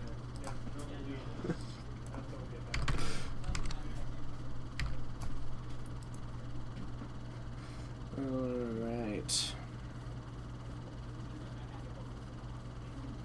Let's see here. This is why I like Death and Taxes. And this is why everyone hates Death and Taxes. I don't really hate Death and Taxes. Well, I mean, when you're on the other side of it. That's true. I prefer Hate Bears as a deck. But, yeah, those Arbiters doing a great job. Unfortunately, not able to take both of them from Draven's side of things. Unfortunately, might have been a better play to do a fetch at the beginning of that. But I don't think that would have changed a whole lot. I think he was just missing mana. In response to an Arbiter. I don't think that... Because the Arbiter came down turn 2, didn't it? Right. Michael. So he didn't have the opportunity to fetch. Because he started that Urberg. Oh, right. Because who went first? I don't remember. Yeah. It depends on who went first. But anyways, Michael went first. Okay. Yeah. And then turn 1, Aether Vial. Mm-hmm. Okay. Oh, right, yeah. I'm not sure what Troy is saying about C-3PO. His Blade Splicer token. Oh, is this C-3PO. Gotcha. Yeah, Michael's one of those people who doesn't use tokens. He uses, like, weird, like, completely unrelated Oh, like cards. David uses baseball cards? Yeah. Okay. For his Eldrazi Scions. Always fantastic. Those of you just joining us, hello. I'm TJ. I'm Steven. And we're doing this Geek stream, which has not been officially named. If you do have any suggestions... It's a Geek stream. It's not hard. Or, like, the Geek Fortress stream. I kind of like the Geek stream. But if you guys have any fantastic names that would be better, go ahead and toss it into the chat. Right now, I've just been kind of rolling with Geek stream, but, you know, if we find something just incredible... I feel like if at this point... Geek stream is pretty set in. Yeah. Yeah, I think that that's probably true. Alright. McPatches, as far as him taking the Arbiter... There was 2. There's a decent argument for that, but if he had no removal for the first one, unfortunately it was going to resolve either way. I think he was just... Yeah. I'm not sure. He was resolving an Arbiter no matter what. Yeah. And the... I don't think he kind of banked on his... he didn't think about the Urborg getting Ghost Ward Strimind. Yeah. The Fortress feed, that's a thing. I mean, I feel like that's more of a like an update news type thing as opposed to like a chat. Or are you talking about the stream? I'm talking about the stream itself, Okay. but we could call the chat the Fortress feed. Over here in our Fortress feed, we see. Also, Dark Goyf Mystic, we appreciate that. Thank you for the compliment. I'm not sure if he has a new Nissa in that deck, but that would be pretty sweet. His 2 land, he had. Oh wait, it was an Urborg, so his 2 lands were in fact swamps. Now that I think about it. Slug Farm is a fan of Geek Stream. Thank you very much for your input, Slug Farm. I appreciate it. I think there was a lot of things that could have happened, but I feel it. I don't know if it was ever going to be enough. Yeah, but definitely. He also mulliganed to 5, Yeah. which against Death and Taxes is pretty heavily punished, Yeah. especially for a 3-color deck like Abzan. I can say I was definitely expecting him to take one of those Leonin Arbiters, because then he would only need 1 removal spell as well to really break free of that lock. In the end, He might have had a Maelstrom Pulse in hand. it's possible, but even then he would need to really just draw perfectly. Dinkadon't, I'm not sure if I've seen you in the stream before, but your username is fantastic, and thank you for joining us. So, if you have, I apologize. Sometimes I forget names. They aren't my strongest. Names are not my strongest suit. But I'm trying to get better at that. Mm-hmm. I have a... Oh, did I tell you about my bucket list has been crossed off? 2 people in Vancouver recognized me from this stream. That's interesting. Yeah. That's weird. That's so That's weird. it's gotta feel like really like, oh, thanks. Kind of, except they did it really casually, so it wasn't that weird. I have no idea what that is. That is a Dryad Milton. Okay. But what they said, like, they didn't say, oh, are you TJ? Or they didn't say, you know, are you from Geek Fortress? They just went, you're the guy from Twitch. I'm pretty sure that's Dryad Milton. It's very foil. No, it's definitely... What is that, Michael? It's a Dryad Milton. Dry Milton. I say no, it's a Dryad Milton. Okay. That is a Dread Militant. You yelled at Mike. Yeah, I sent him a message that Michael is the worst at keeping his board state for the stream. I'm pretty sure he does it specifically because he's on stream. Right. What won Vancouver? It was a draft, so something running Oath cards. I honestly don't know what it was. Sealed is not my biggest thing.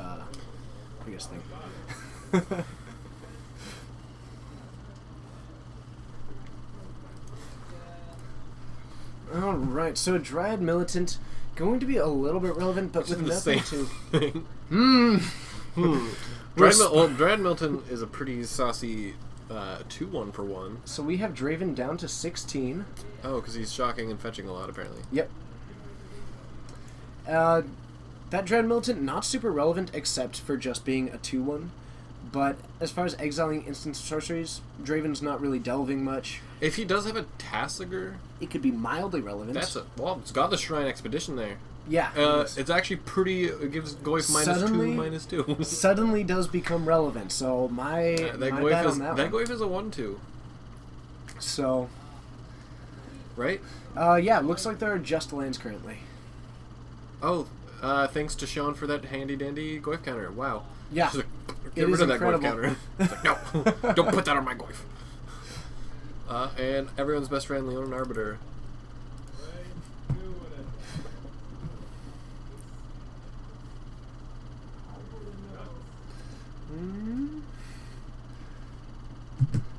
All right. RT, I will see what I can do about that. Unfortunately, since we're at like a pretty casual thing. Technically, that is a wizard's thing. I mean, like, I sent Dylan a thing to try and Yeah. fix that. But Quarthian, thank you for joining us again. Good to see you. He's been here for a while, actually, today already. He's made. Oh, you're right. He has made several comments. I guess Or she. I haven't. Or He they. or she. Person of an All right, so we have a path headed towards that Tarmogoyf. because he wants to make it so he can't search with Leonin Arbiter being abruptly decayed.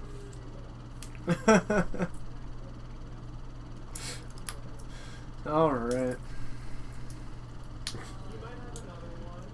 Satara Magoyf dice goes away, and a Siege Runner hits the Whoa. field. Draven up to 15, Michael down to 17. Not a bad clock, with Michael just having that Dryad Militant, which isn't going to do a whole lot. I believe his path needs to be exiled. I think it's instant. What the? You mean Dyrad? I'm under. There we go. Yeah, he's gonna. Oh, he handled it. It's got handled. Okay. We got it. And the Rhino gets pathed. This time he does get a search though. So I think Michael's hand is just loaded up with removal because he hasn't really been progressing his board state, but he does have enough lands too. Well, I think that's because he just has a lot of lands. It could be, but part of it is I just think that he might have a pretty solid removal suite in hand. And I mean, it is Death and Texas. Flicker Wisp comes down. Not sure what. Oh, and just gonna target his own planes, keeping it up. So the planes comes back in. It's just a free. Pretty much turns it into a 2-power. Yeah, he does just go land into Black Herder right now. That would be pretty impressive, actually. Yeah. I don't think Draven's deck is completely filled out, is it? Draven's deck, I don't think is completely foiled out, but there are a lot of foils in it. But it is not complete foil. He's gonna path the Dryad Militant. Interesting choice. So we do still have a Flicker Wisp on the field. That 3-turn clock does have Draven on a 5-turn clock nicely, unless Draven does any kind of fetching, and turns out Shocking. it's a 4-turn but clock. It's a whoa. He just kind of. I have no. I think Lingering that was Souls and Flashback is probably what it was. Gotcha. Okay. It's kind of like oh man. It's a lot of Those are some LHVs. intimidating spirit tokens, I can tell you that. Yeah. Now they're all 9/9s because of the buffs. Yeah. Or, I'm sorry, 7/7s. Okay, so a lot of lane from Michael. Getting low on cards, though. I think down to 3 cards. And Draven, Lingering Souls is a really solid card in this matchup. Especially against Flicker Wisp. Especially against Flicker Wisp. Troy, there's someone here. Bryce, who was on stream in the first round, does have a foil Oblivion Stone. I told him that you might be interested in it.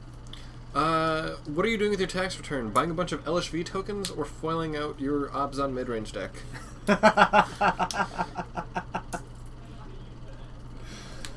So an Aether Vial coming down. Ooh, Flicker Wisp. Second Flicker Wisp, taking down one of the tokens. Big misplay. He should have Flicker Wisp his Flicker Wisp to Flicker Wisp one of the tokens. Would have been amazing. Yeah. Yeah, at this point, not a whole lot going on there. Oh my god, That is a lot of O's. that's a lot of zeros for the Ooh. And a Painful Truths from Draven going down to 8. Pretty much the perfect time to cast it. I think I see a Lilian of the Veil, which is probably going to be minusing. I think the painful truth here is that I think Michael's 3/1s are bigger than his 1/1s. True, but that does not help out a whole lot. You okay there? Yeah. Sorry. Vibrating. I'm always jittery. It's in my personality to be jittery. It's part of my charm. That's something that Randy Savage has said. The Macho Man. I've been listening to a lot of Macho Man Randy Savage recently I don't know if because... that's a good thing. Well, I really want to be Macho Man Randy Savage for Halloween. That's, like, going to be my thing this year. Painful Truths is good everywhere because it draws you 3 cards for 3 mana. That guy 204. Welcome. Not sure if we've interacted with you before, so thank you for joining us. But it has been seeing some sideboard play and mainboard play in Jund and Abzan as a really efficient way to gain or to get card advantage in decks that don't normally have a lot of access to it. Unjustifiably in a position I'd rather not be in. That's my favorite line. But the cream rise to the top. And I'm even talking. President. Anyways, alright, so what we got happened? Michael at 15, He Lily on the did Veil. Flicker Wisp its token, kills Lily. Sunny T, absolutely. I'm gonna have a WWF themed. We should all just be. That's it. It's Macho gonna Man be Randy everyone. Savage. No, everyone has to be a wrestler or an announcer, or a fan, and anytime that a promo smack talk starts going, all the people dressed as fans have to start going, woo! And just, like, get in it. Yeah. It's going to be awesome. It's true. Yep. Cards that say draw 3 cards have been pretty good. Yep. I am a little bit surprised by the Exceptions attack being- with the tokens, especially when they trade so well with those Flicker Wisps. Mm-hmm. And you're He not had attacked in a rush. because he played a Liliana and like left one up, and then he Flicker Whisked the one that got left up. I still would have left up more than one, very likely. Oh, he Inquisition. revealing Resto. Which is going to hit one of those Flicker Wisps, Blocks. probably taking down one of those other tokens. We, in fact, do know that Michael's lands are backwards. I'm pretty sure Michael is just doing it because he is on stream. Yeah. Oh, yeah. Oh well. That. I'm picking my battles. It's a goif. And a Kitchen Finks, so Draven going up to 10. But just another note on Painful Truths. I just like how fast Draven like removes the counter from his goif. Yeah, it is a 5/6 right now, which is going to be a really excellent clock. The biggest thing about Painful Truths is that it is the only card that draws 3 for 3 mana without also requiring that you discard in Modern. Right. So it is actually the most efficient card draw in Modern as far as drawing 3 cards goes. Yeah. I mean, it's also just a good card. Yep. 1 card to mana ratio. I mean, it's basically a It's like cantrip at 3 a mana. better Sign in Blood. It is a better Sign in Blood.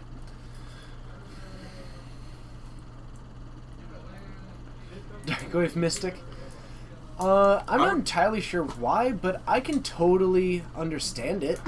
The problem is that it ends up looking like +1/+1 counters, so I think having it off to the side is probably better. Except it's clearly a goif counter. Right, but, you know. Well, I guess it doesn't matter if it's on the goif, because if there's multiple goifs, they're all going to be the same size. Shared Discovery I don't think is in Modern. But let me make sure that I know what Shared Discovery is. That's from Rise of the Eldrazi. Never mind. You mean oh, okay. Wow, that's pretty bad. That is really expensive. Can't help but feel like he just went Modern, draw 3 cards. And like, they were wrong. You know what, Game Time? You have bested us with Shared Discovery. You've been victorious. And now we all get to share that discovery. So, a Blade Splicer coming down, showing the C3PO, and we've got a swing for 9. A bunch of flying. And one of those Flicker Wisps trading with one of the tokens. And it is a swing for 6, so Draven going down to 4 really needs to get some kind of flying presence. He Otherwise, just needs to get another Lingering Souls. I think he was too hasty on flashing it back so quickly. yeah, that timely reinforcement. That timely reinforcements was a timely reinforcement. It's 3 life, right? How much life is it? 5, 7, 20? 6. 6 life. Oh boy. 3 creatures. That card's really good. I like how like that card suddenly exploded in popularity. See, he's just grabbing the LHV tokens again. Kind of confusing.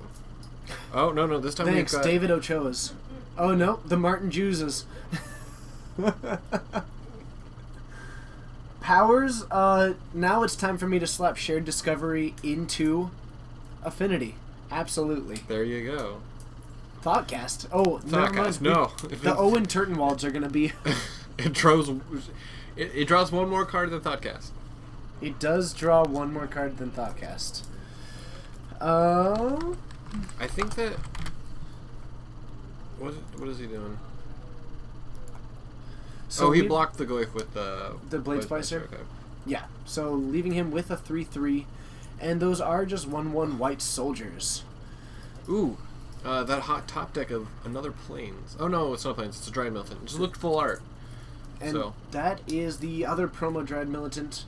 Not a whole lot of instant sources. that is the promo. The other one was just a foil. True. Yeah, I beat him for 6, going back to 4. Back to 4. Another timely right off the top. That's what's going to happen. Oh, I thought that actually happened. That's not gonna Whew. happen. That can't happen. Probably not. Unfortunately, still no way to deal with those flyers. A swing out isn't going to do it. No. Can't gain life. Because he can't block the kitchen things. We are seeing some... I mean, he hasn't picked up his cards. He does have a Stirring Wildwood, actually. So that does can have block. reach. That does have reach, and that will trade with the Flicker Wisp, putting him down to 1. And I don't know what cards in this hand. I don't know. But does he realize that he is destroying Wildwoods? Very and that likely it he does. become a 3/4. Whoa! Ah. So that Stirring Wildwood is going to trade pretty favorable with the Flicker Wisp, and then after that it will not quite trade It can chump the with the Angel. Restoration They Angel, bump. but it They're will both bump. 3/4s. Yeah, they can pillow fight. So I think that's kind of his current game plan, is to go down to 1 and really just hope for that to continue. If Michael gets any other flyers, Draven will be in trouble though. He's 7 mana. So Michael down to 7, taking 3. Oh, it's a Lingering Souls. That makes that easy. Woo! Poor Michael. Those are some strong words coming from Right. Michael. Yeah, and if you could get Michael's life total down to 7. I can, actually. And I don't expect him to flash it back. Right now he's got that Stirring Wildwood up. He needs to know what happened last time is he flashed back way too soon, and then Michael just got to pick him off for free. Yeah, when they weren't really doing a whole lot. Ooh, Michael also just top decked the sweet tech of a Plains. That is a pretty hot tack.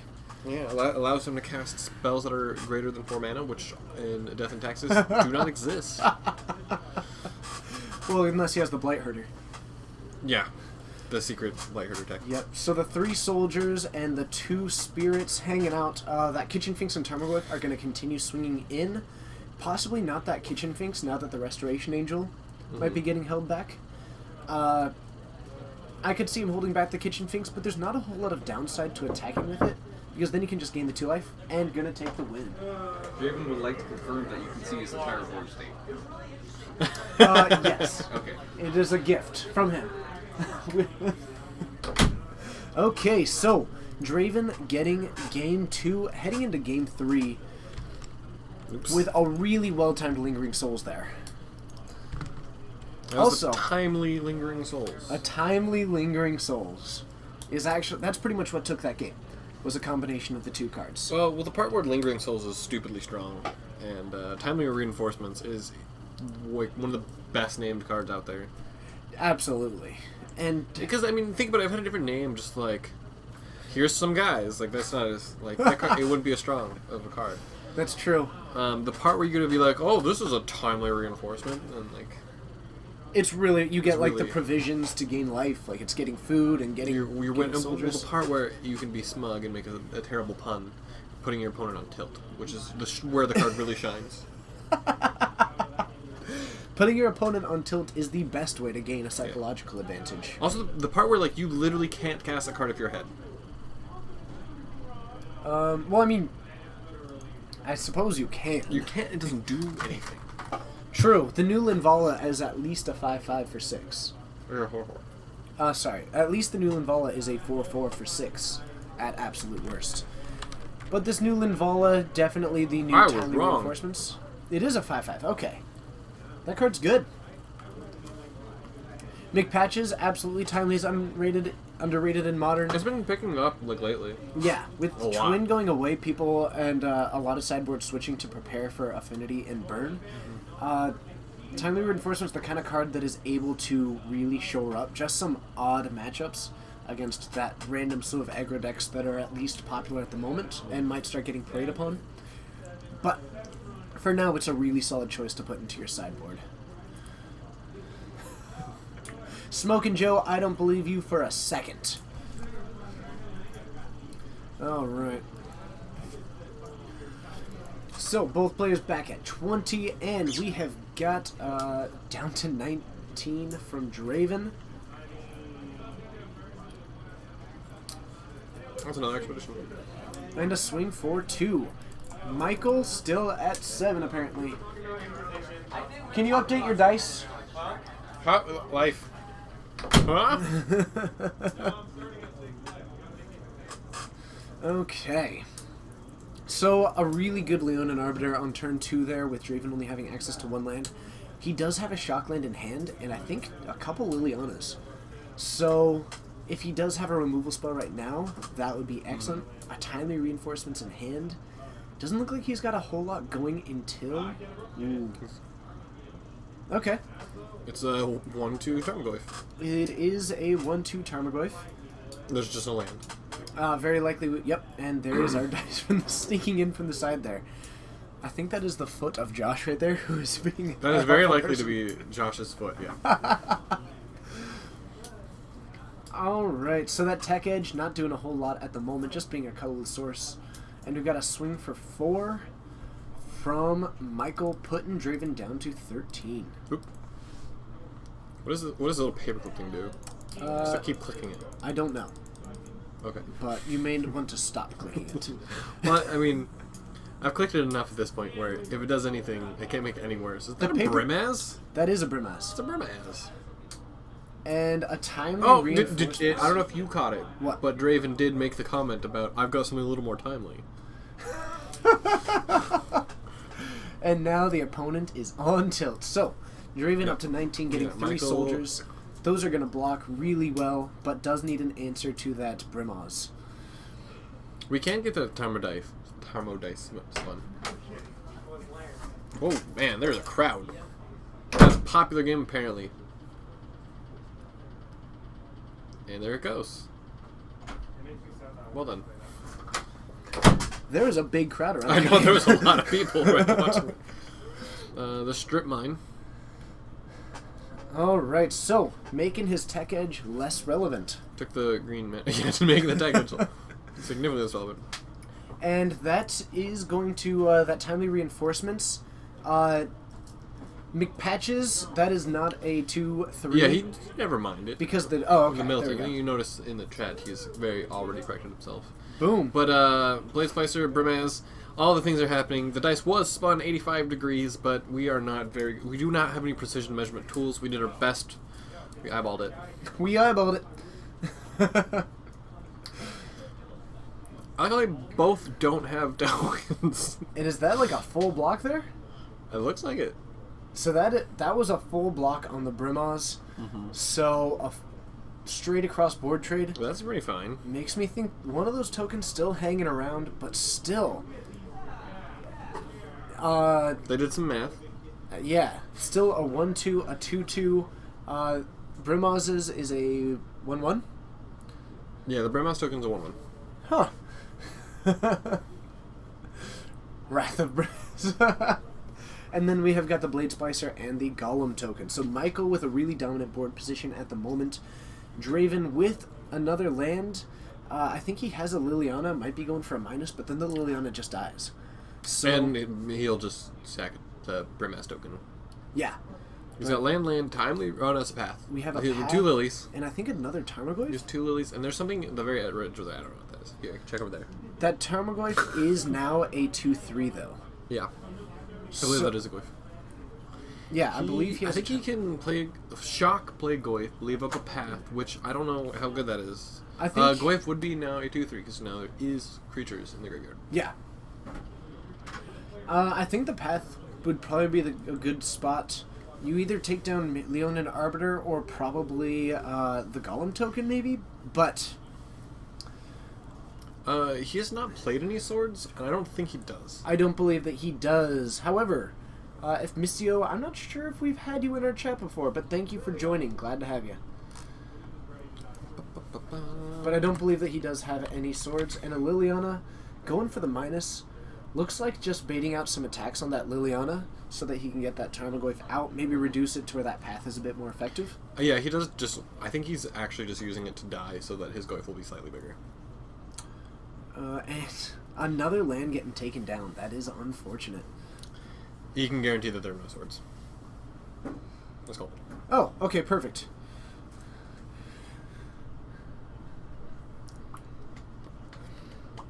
Path will not make it bigger. There's still Dread Milton. Yep. I think McPatches did forget it again, unfortunately. That Dryad Militant is messing with McPatch's math. Mm-hmm. However, the 3-4 will be relevant. Okay. Powers, that's a good point. I normally don't think of Ijondo actually doing anything. Iganjo? What's G? Iganjo. What did I call it? Ajong. I think there's like too many. There's like a million J's in there. Ajong. All right, so we've got a swing for 5 blocking. Aganjo only works on legendary creatures anyways. Alright, and Draven at Oh, 16 yeah, on the, at the moment. With Brimez. And Draven going down to 11. Yes, Draven. My arm is heavy. There's gravity affecting it. I have to pick it up with my muscles and move it to the mouse. Okay, so... You did kill the militant, by the way. Yeah, that is going to be helpful for the math. But I don't think Draven has much of it out here. That's 1 billion damage right there. That's 1, 2, that's 1 billion damage. That really, a full billion? Mm-hmm. I mean, we do have a path. There's 1, 2, 3, 4, 5, 6, 7. So down to 2, not a lot of options here. And I think we're going to see a win in 3 for Michael. A Flicker Wisp. I think he hits the Blade Splicer. Taking down his Oh, forest. no, he'll leave up a path.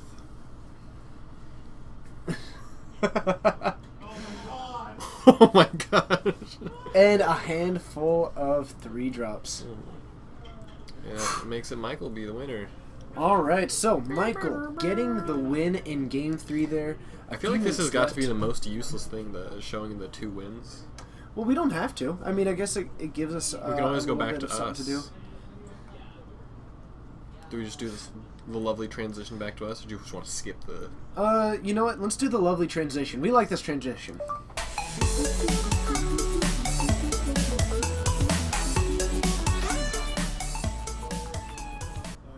Hello and welcome. Thank you for joining us. It seems like some of you have.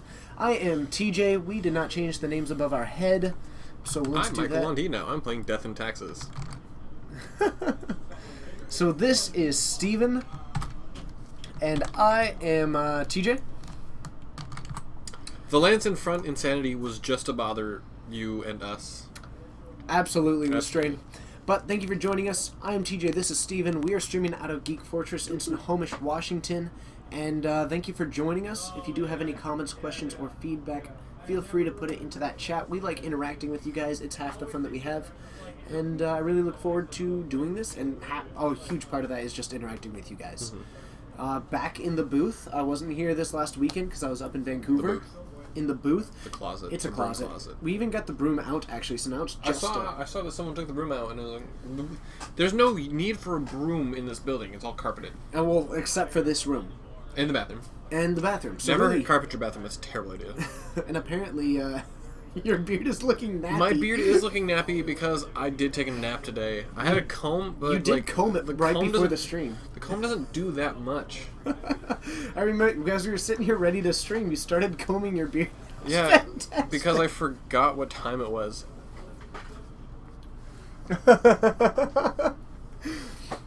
But the real breakdown, thank you for joining us. Not sure if I've interacted with you previously, but welcome and thank you.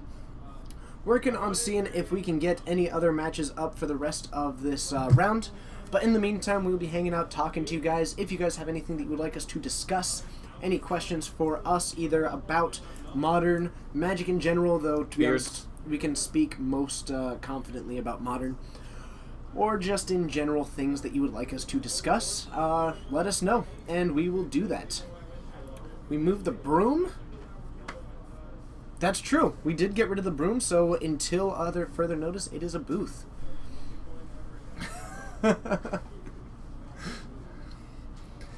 McPatches, clearly it was McPatchy, but since they had to trim it, now it's McPatches.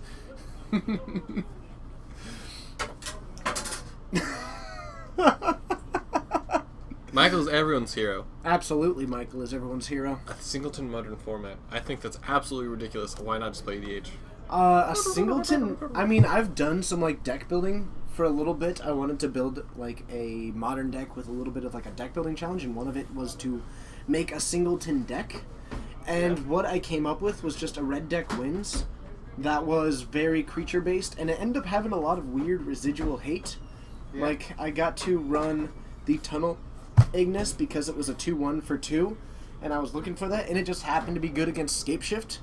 So, singleton Modern format, not personally my thing. I think it's silly. It's basically tiny EDH with Which, if you're going to be playing tiny EDH, just play tiny leaders. Tiny leaders? Yes. Except you don't get a commander, and you also have a time frame for when cards become legal. However, a lot of those things can come off the ban list because once you go into singletons, because then everything's like restricted. Mm-hmm. So some of those cards could probably come off of that ban list. But I would probably end up winning red deck wins, and I'm not sure how balanced the format would be because control decks would be very, very, difficult to do without a whole lot of answers. And you don't have a whole... Tiny Leaders, like gets life is really cool for like a week or two, and then dies immediately because there's like no cards in the format.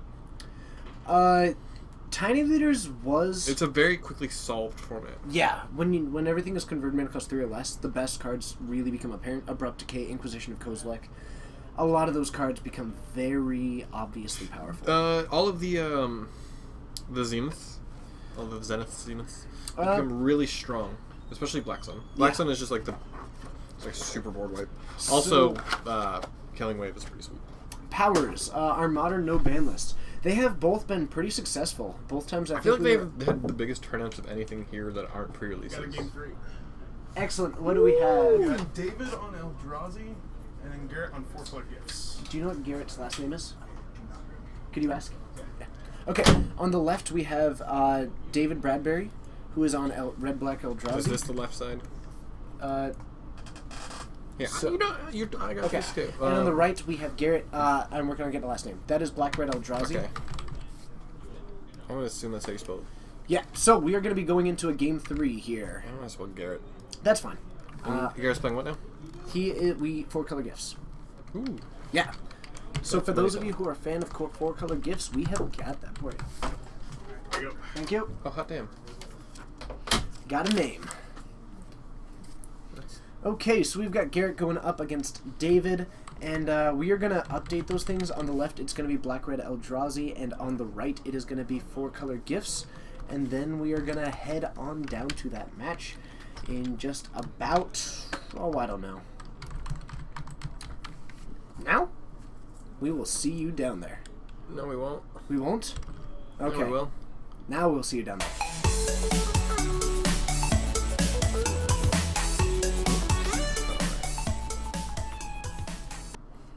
Okay, so here is a game 3. I'm not sure who we have on the play. They just kind of tossed that in on the fly to us. And it looks like we have got David on the play, a Ghost Quarter into a Scrabbling Claws, which is sort of like a Relic of Progenitus, just a little bit worse. To quickly readdress Powers' question, we did have some really successful Modern No ban lists. We do them generally on Sundays. Because our schedule's getting a little bit busy, the soonest one that we're looking to do next is, I think, going to be in early April. Holy crap. March. I'm going to see if I can get one late March, though, or sometime in March. Yeah. But the schedule, because of the modern GPTs that are coming up, right, and some other events, we might have that. So my hope is to do something in March. Right. But if not, then we should almost absolutely have something in April for you, Powers. Yeah, they've been like probably one of the most successful non-pre-release things here. As far as large tournaments, our large modern tournaments have been really successful. Yeah. But for like just a surprise event, it's been, there's been huge turnouts. Yeah, it's been fantastic. That's funny. Okay, so general community interest in what? In Magic or in certain events or? I believe they mean in modern no ban list. But Sunny is absolutely correct. This Relic and Scrabbling Claws are going to be extremely powerful against 4-color gifts. Right. I think the biggest thing for generating any kind of interest in the modern no ban list is to just keep playing it.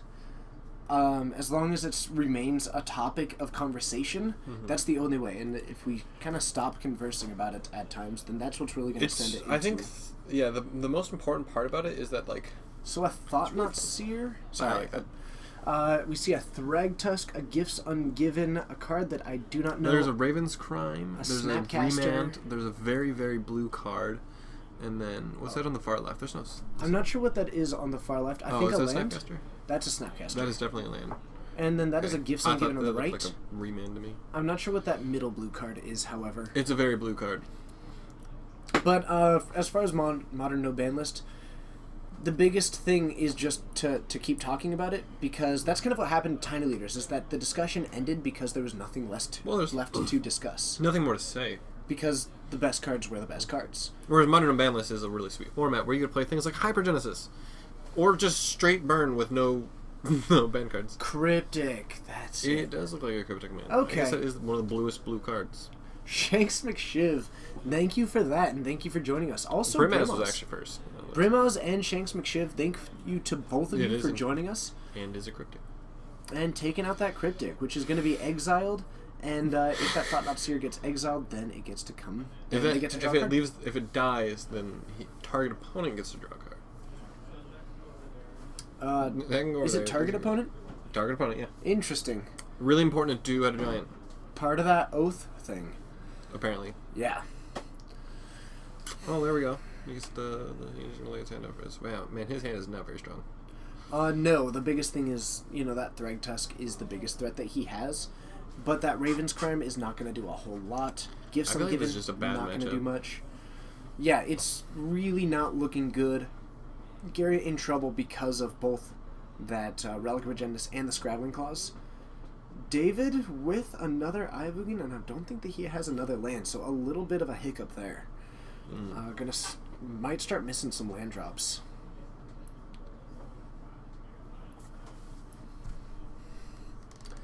Alright. Oh, it is leaves the battlefield. So, going to exile that Relic of Agendus, looking to draw a card. And looks like we got another Thought Knot Seer. So, while he can't cast it this turn, likely next turn we'll be getting yet another Thought Knot Seer to take down Praces that hand. What he should have done was tapped the Pain Land for mana, then Ghost Quartered his Ivugan, played his second Ivugan. That actually probably would have been the right choice there. I actually like that a lot. Yeah. I mean, it doesn't really accomplish a whole lot. It allows him to... It turns his Ghost Quarter into a land. Quarthian, possibly. Well, also because it probably just wasn't. Yeah. Shanks McShiv, that is not a bad idea, though. Alright. So a basic mountain coming out off of that path, which is actually going to kind of fixing up his mana.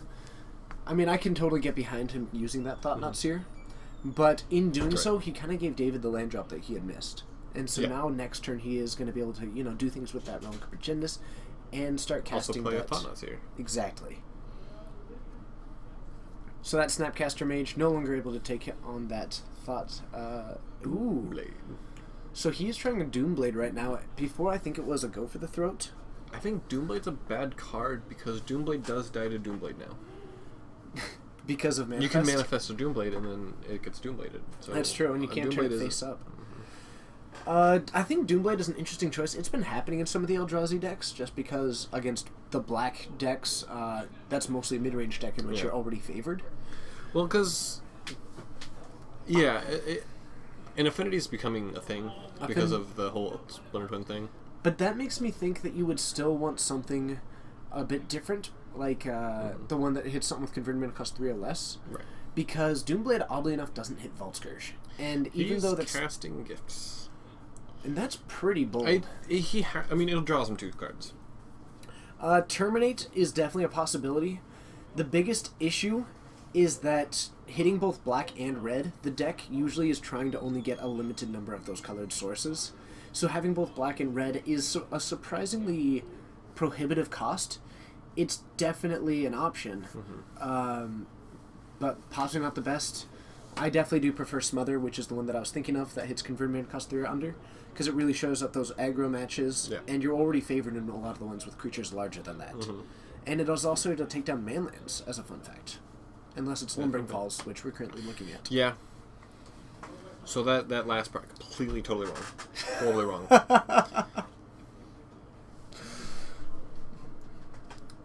Alright, so that Thought Knot Seer...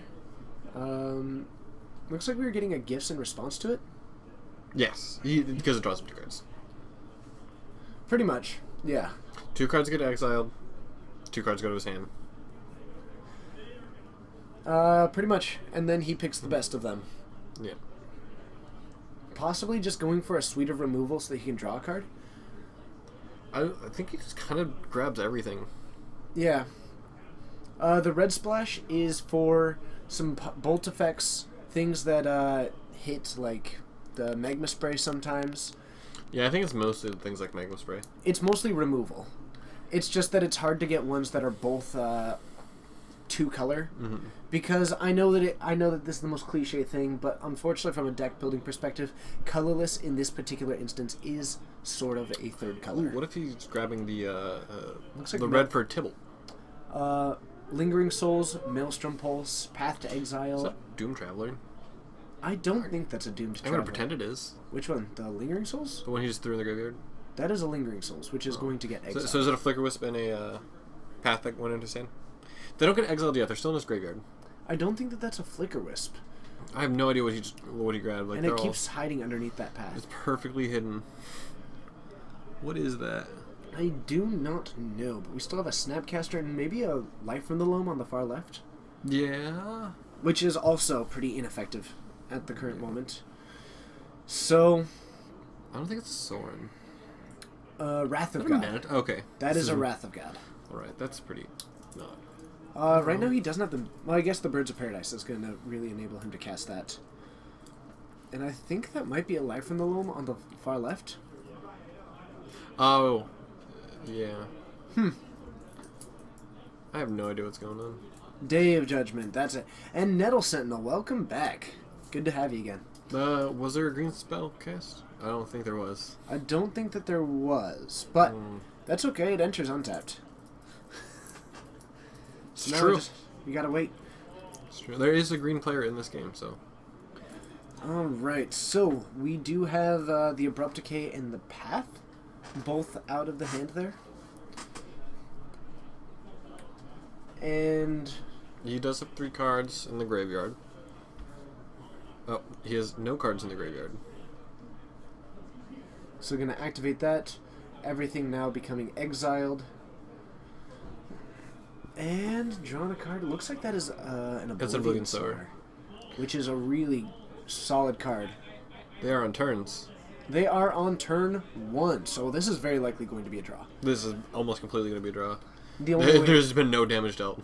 and unfortunately, I mean, technically, Thought-Knot Seer coupled with an Oblivion Sower next turn might be able to present some sort of a fast enough clock, but I very much doubt it.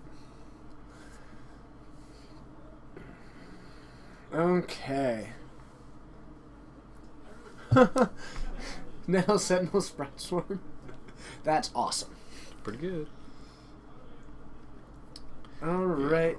Yep, this is pretty much a draw, yeah. Yeah, I can't imagine that this isn't a draw. We've got a Blight Herder in David's hand. Especially it's 20 to 20, so. Yeah. Unless David is able to drop a huge clock right now and remove that Birds of Paradise. Got it. And that almost certainly going to turn this into a draw. Yeah. So, this is, yeah. I mean, well, a major part of it, oh, right, our clock's even on -2.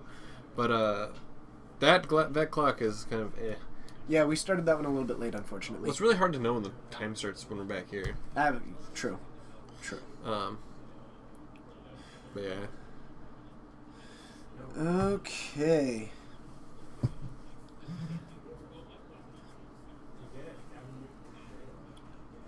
My goodness, I have so many text messages. You're popular. I am popular. Hey, that one's me. Hello, everybody who's messaging me on my phone. You guys are all fantastic if you can hear me. His phone number is 425-867-5309.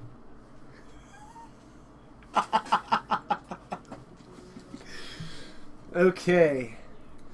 So, Scrabbling Claws. We've got a basic mountain out there, but at this point, I don't think that either deck is at all capable of closing this out. Sean, are you one of them? No, you're not one of them. All right. But You forgot the 425. it is 425. There was no green spell cast. Funnily enough, one of the texts is... That's funny. That is. All right. They're not keeping track of The turns? Yeah, I don't think. I do believe it's turn Let's see, 4. that was turn 1, 2, 3. Oz, I don't think that we have any Emeria players tonight, but I could be wrong. We do have I think some. Michael might have an Emeria in his deck. I don't think that that's the case. I think that Ian might be here, though, and I know that he's been playing Emeria. Ian's deck is weird. Ian's deck is weird, but it's Emeria control. I had to play Lantern Control against it, and if you don't if you're playing Lantern Control against like a brew, what's going on here is that they're on turns, and that neither of them can win. Alright, so that's pretty close. Why did Prisma Ray get looked up?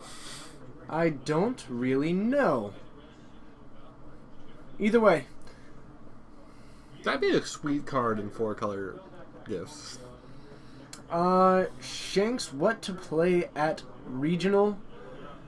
I think that if you're going to play Burn, you should not be on the red, white, black one. Because I really prefer having green in there, because you have access to Destructive Revelry. But I'm personally a fan of Titan Shift right now. Yeah. So I'm going to vote for Titan Shift, Shanks. That deck's pretty sweet. Having access to those main board Relics of Progenidus and sometimes access to like some main board Anger of the Gods, depending on how you do your build, can be really excellent. Alright. Still trying to get a list of all the decks in the room.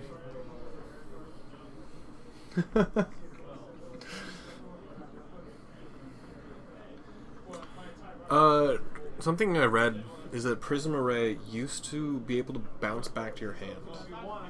What? You used to be able to bounce Prism Array back to your hand. Oh, as Before, part of like, the cost? it used to not be a scry. It used to not scry 3. It just used to bounce back to your hand. What is happening with that mana? Oh my goodness. David just touching lands, playing. It doesn't matter because they're both at 20 life and on turn 4. Quickwire Titan Shift is basically black-red Scape Shift using Primeval Titan. Say black-red. I'm sorry, green-red. It is only green-red. It doesn't have blue for the counters, and it's a much more linear form of Scape Shift that is really just racing to use Scape Shift or Primeval Titan, running actually all the way up to 4 Valakutes in most cases. Valakutes. And it's just a pretty hard ramp deck. Alright, Shanks McShiv, Rakdos Charm and Crackling Doom.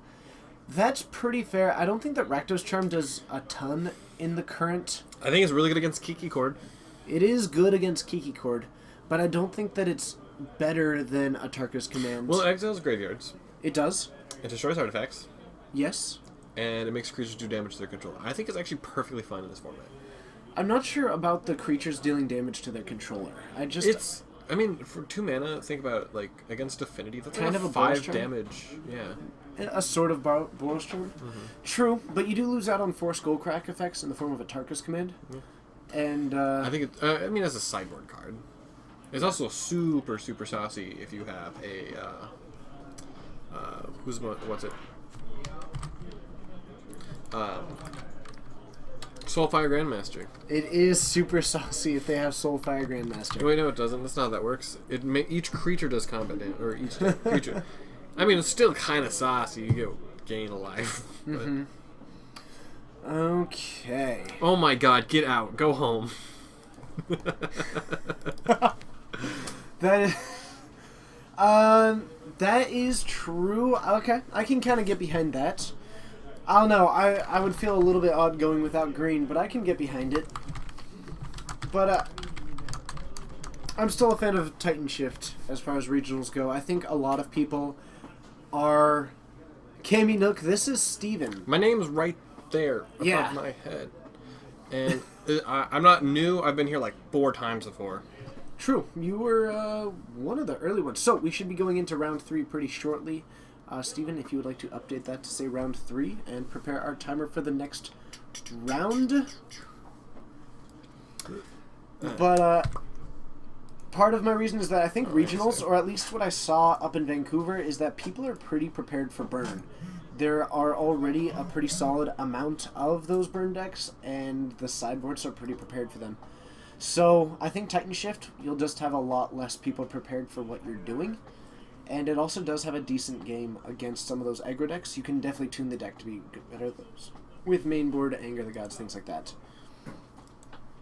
So, what we have got is on the left, we have Jason West. On Blue-Red Delver. I'm sorry, on the right we have Jason West. On Blue-Red Delver. And on the left we are going to have Ian Price, who is on Green-Red Tron. So, we are getting ready for round 3. Oh, I'm sorry. He is on Kiki Resto. That's Kiki Cord. Just call it Kiki Cord. Nope. Price. Price. Yeah.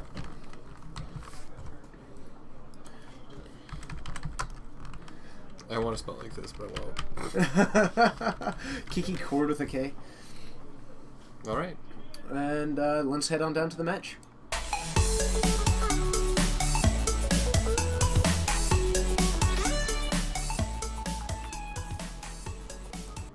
Oh, wrong one. Sorry about that. Still learning things. If you want to change the game wins. Nah. We are currently heading into game 1 in round 3, and we can also get that timer restarted. It's right here. And start playing. So, Blue-Red Delver against Kiki Cord. Fairly interesting matchup. Pretty much a value deck versus a deck that restricts a lot for just pure tempo value. Mm-hmm. So, there is the chance that he's not actually playing Kiki Cord and he's playing just like red-white Kiki and Resto Angels, but I'm going to assume it's Kiki Cord because it just has Kiki and Resto. It's pretty much just like Splinter Twins' last best, like, nah, I hate you. I think the deck has a lot of potential, and especially since Jason may not have a whole lot of ways to hate on the mana base. I did see a Cord in there, so that is Kiki Cord.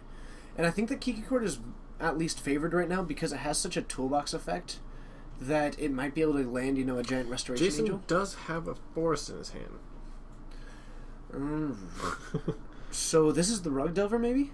Yeah, I'm gonna, maybe? So, and, I'm gonna be that guy, though. Rug Delver? Oh, Temur? That's fine. So I think that this is a Temur Delver, and Lil, thank you for joining us. There's a stomping ground. Yes, this is definitely Temur Delver. I appreciate your name, Lil Wog. And thank you for joining us. I don't think I've seen you in our chat before, so thanks for joining. And for those of you who either have feedback or comments or questions, feel free to let us know in the chat. And also, don't forget to hit that follow button because it lets us tell the owner that we can get, I don't know, that we should get some resources. Trying to keep this going, trying to get better at it, and hopefully this can kind of become a thing. That was a foil Kappa. That's pretty impressive. Alright, so we've got a fetch from the Delver player going down to 17. So probably just going for a basic land in this particular case. Alright. Go to Value Town, yeah. I want to think that Kiki Cord has the advantage here. Even though Temur Delver does have counters. Lots of counters, remints, and probably cryptics. I think it's because he just has the flooded strands, like... That would be my assumption, that it's just there to be a blue fetch. Jason has, like, all of... Like, he has, like, 50% of fetches. Like, he just has only the So same... do I. Yeah, well, I mean, he's just... In all of his decks, he uses the same set of, fetches. Mm-hmm. Because he has them. Yeah. So, Which, I mean, that's kind of what you got to do. Alright, and a young Pyromancer from Jason, which is going to start letting him go wide. The Kiki Cord player is capable of handling both going wide and just the small number of creatures with the tempo backup. The big thing is just going to be getting kind of the right half of his deck because Jason's counters might disable him from using that cord. Yeah. So hopefully Ian just has the right cards in hand, but I think that his deck does have the right tools to beat Delver. So I'm pretty sure Bloodstained Mires and Flooded Strands are more expensive than Marsh Flats. Really close. Flooded Strands are more expensive than Marsh Flats? I don't believe that is the case. Yeah. Wow. But we can certainly find out. Femur Delver. Femur Delver. Nice. See, when I first heard of the deck Delver, I just assumed they were playing Delve cards. And then I found out... it finally came true. Yeah. After all this time, Ooh. that is finally the case. Wall of Omens. Is that a Firelit Thicket? Or is that just an OG Stomping Ground? That is, I think an OG Stomping Ground. But that might be a Firelit Thicket. That's not helpful. Yeah. Currently, Marsh Flats is about $46, and Flooded Strand is about $20.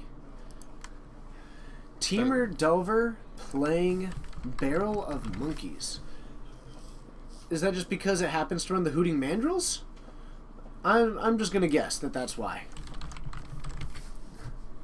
I think he's just doing it for the monkeys. Okay, so it is a Firelit Thicket. It is in fact Firelit Thicket. Interesting. Okay, so two Wall of Omens for Ian. Really gonna act as a nice wall, but it doesn't do a whole lot once he starts getting those elemental tokens out. But looks like most of the instant sorceries in his hand are the counters that just don't work on those cards. We've got a Mana Leak, which is gonna be nice, but he has a Spell Pierce. I think he cast the Young Pyromancer last turn just because he wanted to get the most value out of his cards. Probably, but right now he only had... Maybe we might see a Snapcaster Serum Visions, and then just keeping up a Spell Pierce for a Chord. Something like that. That's at least the line that I would like. I'm a little bit surprised to see him not blocking there. But I think he could just afford not to. It's probably that, or maybe just being wary of bolts to take down those walls. Yeah. Especially if he gets another mana, then his Restoration Angel will be able to act as a way to block and then flicker it to get some card draw there. So I think that a little bit less than a Chord deck, this is just a pure value deck. There are a lot of expensive lands and then uncommons being cast with them. Yeah. That is an observation that is... Alright, yeah, that is true. Chord is becoming more and more popular. It's no longer in the realm of basically a Jeff Hoogland deck, but part of that is the fact that he was doing really well with it. Firelit Thicket in Stomping Ground are not. Wait, what? Oh, never mind. Sorry, I think whenever I see Standard, I think Standard. Oh, yeah, okay. No, Yeah. they All are, these cards are they are standard. normal for, yeah. Yeah, they are pretty common cards. I just haven't really seen a whole lot of the other pieces, so at least right now he is very much going for. I think one of the main reasons all these cards keep jumping is not because of, like, demand, but because there have been a lot of cards in the past couple of years that have spiked really high and stayed that way. And then more people are aware and catching on that this can happen, and so every time there's a little bit of a reason to buy a card, like, they all spike because people panic and jump on it thinking it's going to be the next big thing. Mm-hmm. And I think overall it's just really unhealthy for Magic. I have to agree. The secondary market is in kind of a weird spot right now, and I know that there are at least... See Standard, I think...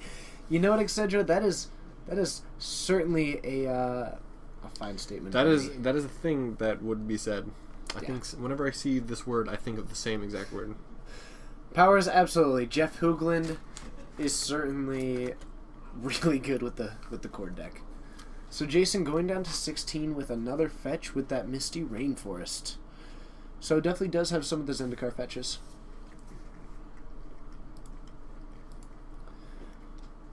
Ah, yes, the Gaddock Teej, as I like to call it, because then I can call it after myself. So a shock from Jason, up to 5 mana in a Temur Delver deck. Pretty unfortunate. Still has a Spell Pierce and a Snapcaster in hand. The only thing that he can Snapcaster at the... Oh, and a Hooting Mandrills. So possibly going to take down both of those lands and put out a Hooting Mandrills to get some kind of clock that can get past those Wall of Omens. I think he's going to Snapcast Serum Visions? No, he's just going to go for it. He's going to play the monkeys. Yep. And it looks like doesn't want to use the Serum Vision so that they can use that.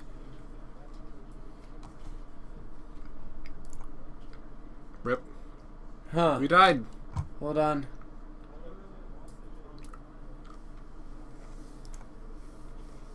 Here, get over. We should be up right now. Hold on.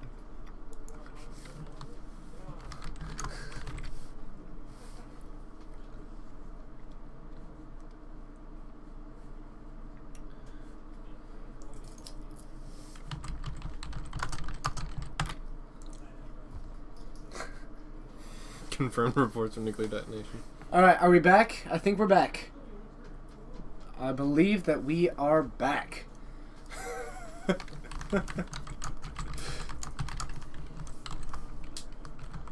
Whew. I've never gotten to see the panic baskets go off. That was pretty fun. I mean, in a not fun way. Alright. Fear the worst.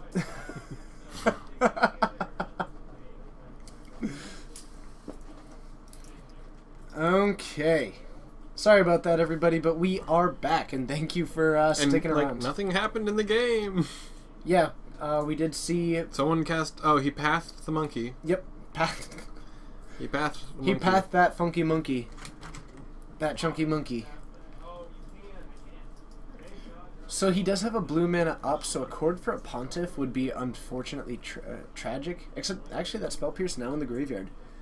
Well, yeah, he spell pierced the path? the path, and then he just, paid for the path. Gotcha. Well, that is very solid. So it looks like we are seeing at least 4 mana. Doesn't look like going for a whole lot outside of that. And a Restoration Angel bouncing one of those Wall of Omens.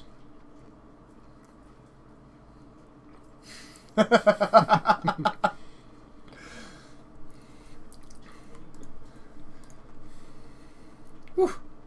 Well, thank you for sticking around, everybody. We certainly appreciate it. Sorry that we went down for a moment. So we've got a fetch from Ian there. And no Pontiff as it currently stands. Quick, look at his deck. Quick, learn it. Yeah. Alright, and we've got a fetch from... Is that an old school forest? Looks like an old school forest. Yeah. Oh, that's not a Pendlehaven, at least. So I thought it was Treetop Village at first, and you can't fetch for that. That'd be pretty sweet. You also can't fetch for Pendlehaven either. That's a good point. That's definitely a basic forest, then. He has a pay to life, so he should be down 1. Potato Dono? I actually don't know, but I think... He tapped the fetch and just cast it. Ooh. And then... I actually don't know. I think he just shortcutted and then said I'm going to fetch, and then he fetched. So that definitely may have happened. I don't. Oh, he did fix Electro. I think he just shortcutted it. I think he shortcutted it, and unfortunately, luckily, I don't think that it's going to affect the board state hugely. On the nice part, but what is the best altered card we've seen? None. My favorite altered cards are the ones that aren't. For a bit, we had David when he was playing Tron. He altered the profits on all of his Karns with highlighter, and then put a sleeve over that, so that he altered all of his Karns. So that was actually a pretty sweet one. But my favorite was altering Urza's lands to have different border colors based on which one it was. That was my favorite one. My favorite altar that's non-modern is Justin used to play Mono Black Devotion in Standard, and all of his Garys were Santa. Oh, I remember that. Yeah. Okay. Potato Dono, we think that you are right. But I think it's worse to drop before fetching. I think actually, I think I heard Dylan over there, so I think he did go over and tell them. Right. Yeah, so I think that they have at least been informed of that.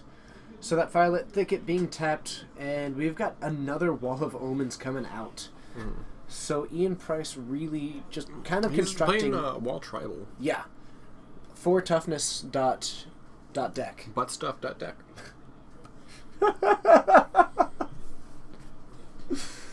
All Alright, so Ian, we do have another land in hand. Not able to get a look at a whole lot of it. Keeping it kind of tight. We are going to be looking to raise this camera up a little bit so we can see more of the playmat a little bit above it. Oh. And that might let us see a little bit more of the cards as well. Okay. And a Voice of Resurgence hitting the battlefield. Somewhat relevant against this Delver deck, but it is going to get mana leaked. So, not going to hit the battlefield, and another 2 tokens will be coming down. Is Vent Sentinel modern legal? I think it is. Vent Sentinel is modern legal. It's from the Eldrazi. Nice. You should play with Vent Sentinel. Some color, even. Oh, yeah. That would be pretty sweet.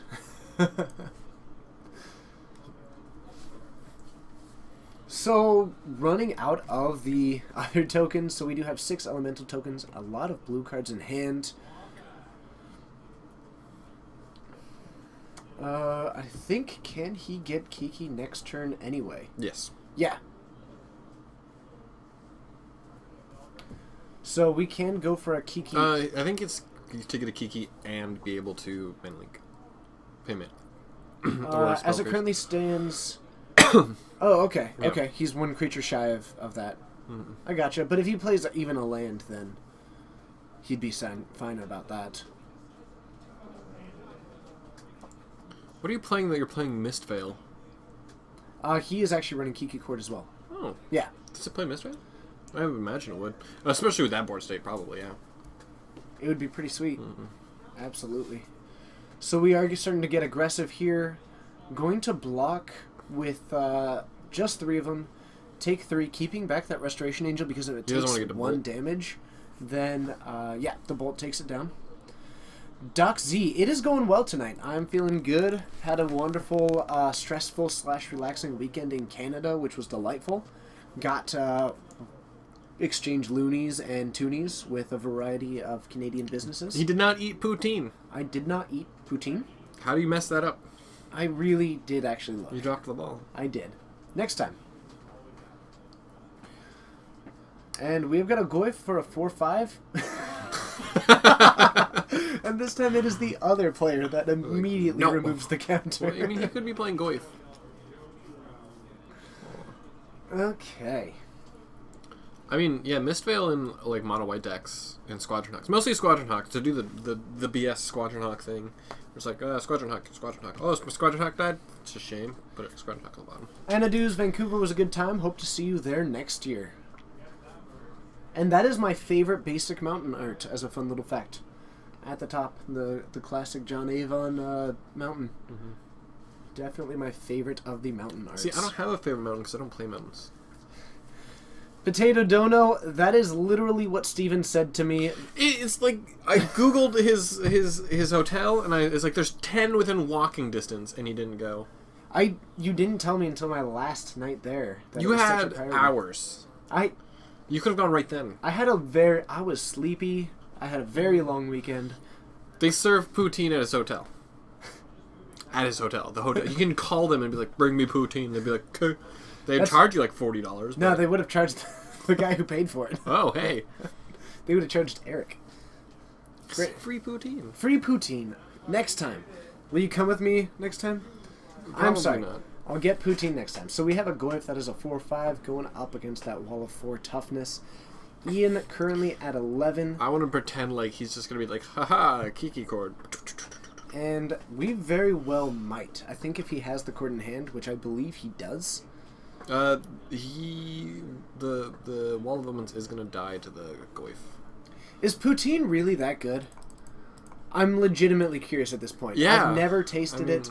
I don't even know what poutine is. French fries, gravy, cheese curds. What are cheese curds? Curds, cheese. You can get it without cheese. What curds. is a curd? It's the curd of the cheese. Okay. Here, we'll bring up cheese curds. Cheese curds. We'll bring it up on the card viewer. That's Ches.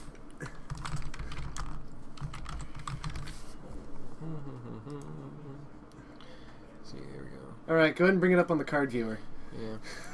These are some cheese curds. This is poutine.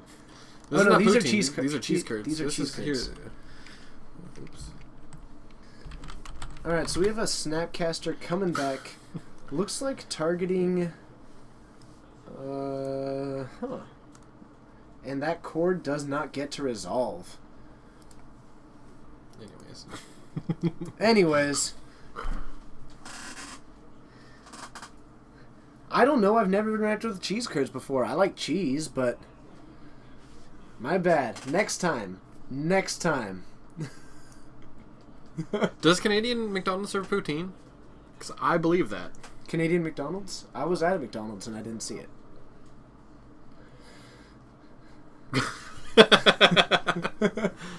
Neat.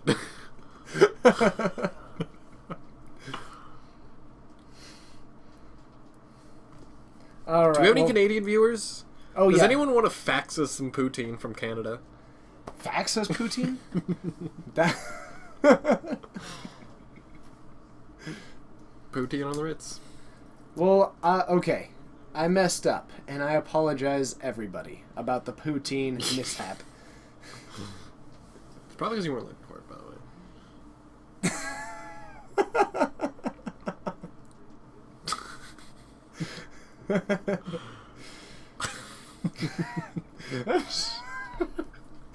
This is your greatest... My favorite part is it doesn't pop up on the stream chat. I know. Okay. Government offices use fax machines as well, as a fun fact. Just, yeah. I happen to have knowledge of that. Actually, yeah, I've had to fax something recently, and it was awful. A lone missionary coming into play, that is going to gain 4 life. Go up to 11 there. I haven't interacted with cheese curds. I'm on the West Coast. I feel like that's not a very West Coast actually, thing. with where we're located, I feel like knowing what poutine is a way higher chance than knowing what a cheese curd is. Except for the part where you know they're on the... I imagine that cheese curds are like a southern thing? I feel like they're like a Midwestern thing. Like, Midwestern? Yeah. Okay. Like Wisconsin. They love Wisconsin, yeah, Wisconsin. Yeah. Okay. So we've got like a Taxian probe. Looks like paying the 2 life. Going to 12, revealing a Chord of Calling and a Quizali Pride Mage.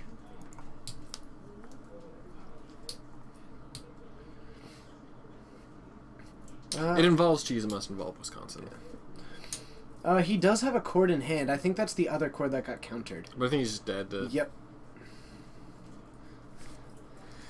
McPatches, come play Modern with us sometime. Also bring us poutine. Also bring us poutine. We could probably work out a free Modern entry if you bring us poutine. Poutine is actually probably just more expensive than the entry. McPatches, if you alone bring me poutine, I will... as long as it's not McPoutine. I will buy you into our Modern tournament. That's that. That is the deal that I'm offering. Let him come, like, stream. Be your co-host. With poutine?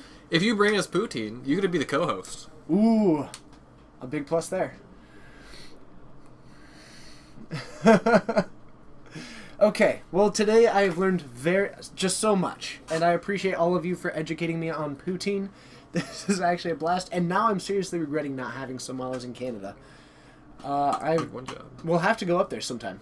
Do you have a passport / enhanced driver's license? No.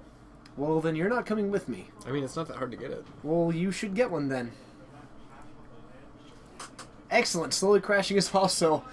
You know what, McPatches, when you're able to Just come up here... let us know. We'll get an order down. Probably make some serious dough on bringing us a lot of poutine. Actually, you know, we could just make poutine. I mean, it's not hard. Our fries and gravy. Come on. I don't know. I'll have to also figure out how to buy cheese curds. I imagine that I can get them at the store. I feel like we can also make cheese curds.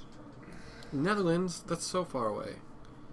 Scotty B, if you would like to, feel free to come and play some Kiki chord in the store. I'd love it. And Space the Eagle in the Netherlands. That's pretty awesome. McPatches, I think that at this point we can assume that he did not have a Pontiff in the main.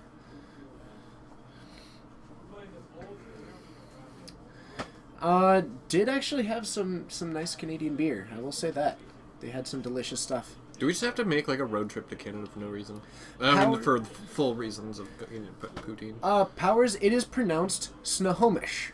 And oddly enough, it does have a Native American background. Yeah. So, you aren't totally wrong.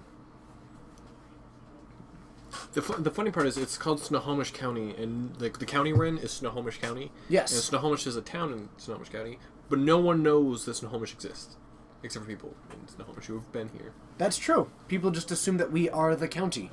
Of course, I think that might be the case for, like, people don't realize that Washington exists because of Washington, D.C. Yeah. Oh, man, that comes up a lot. It's like, oh, yeah, I live in Washington. Oh, have you ever been to, like, the Washington Monument? Like, no. So we are pretty much in the most unknown place because there is both a county that is more well-known than us, that we are within, and then a much more popular Washington than us. Fun fact, Washington was originally going to be called Columbia, but they didn't want to get that mixed up with D.C., which is District of Columbia. That is hilarious. And so they messed up. I did not know that. That is a very fun fact. The more that you learn some fun things on this show.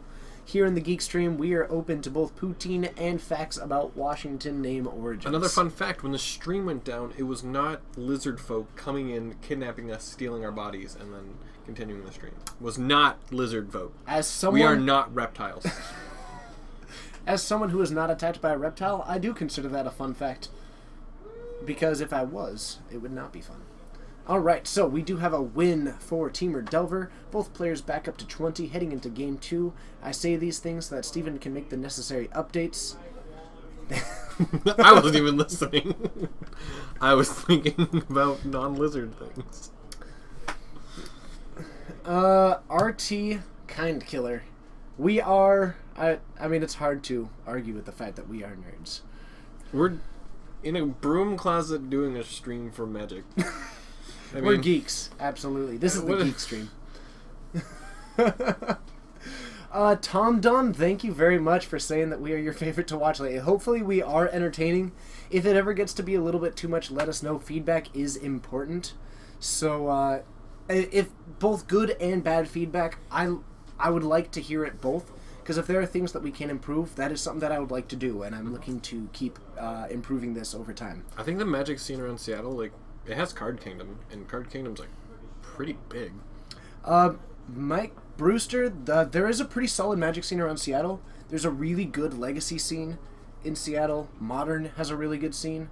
Pretty much, yeah, because Card Kingdom is there, there's a really solid scene, and also you can drive up just about 45 minutes north and come hang out with us, which is a huge plus.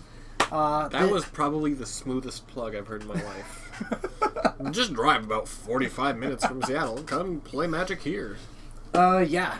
One Modern. Oh yeah. Also, Wizards happens to be located in Washington. It certainly doesn't get us any GPs. But like any kind of like for PAX and other like expos, it's really easy to meet all of the people who make Magic. Like, it's really weird just having casually talked to pretty much everyone who's made Magic. Yeah. It's really strange. It is really cool. Meeting them was a lot of fun. Got some Tybalts signed by different Magic employees.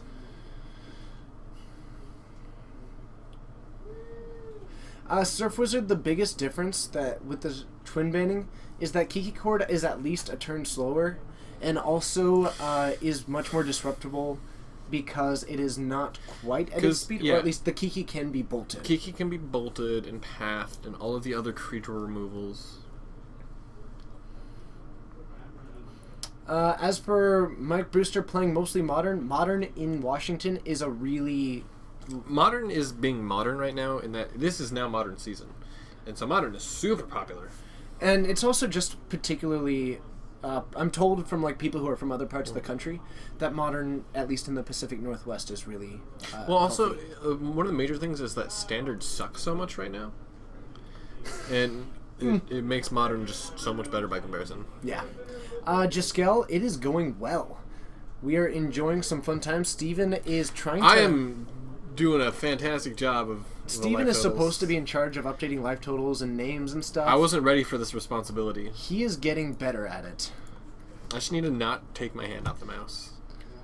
Alright. Oh, excellent. Shanks McShiv.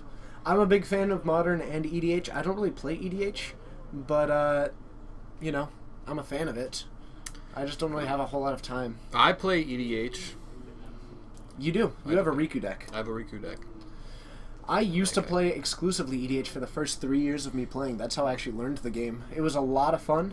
It's just that right now with I like to have a pretty full plate, as it turns out. You also are the one who got me into EDH. I am the one that You were like, oh man, we only play EDH, so you have to play EDH. I'm Yeah. like, EDH seems like a really stupid format, and then I built an EDH deck, and then I haven't stopped, really.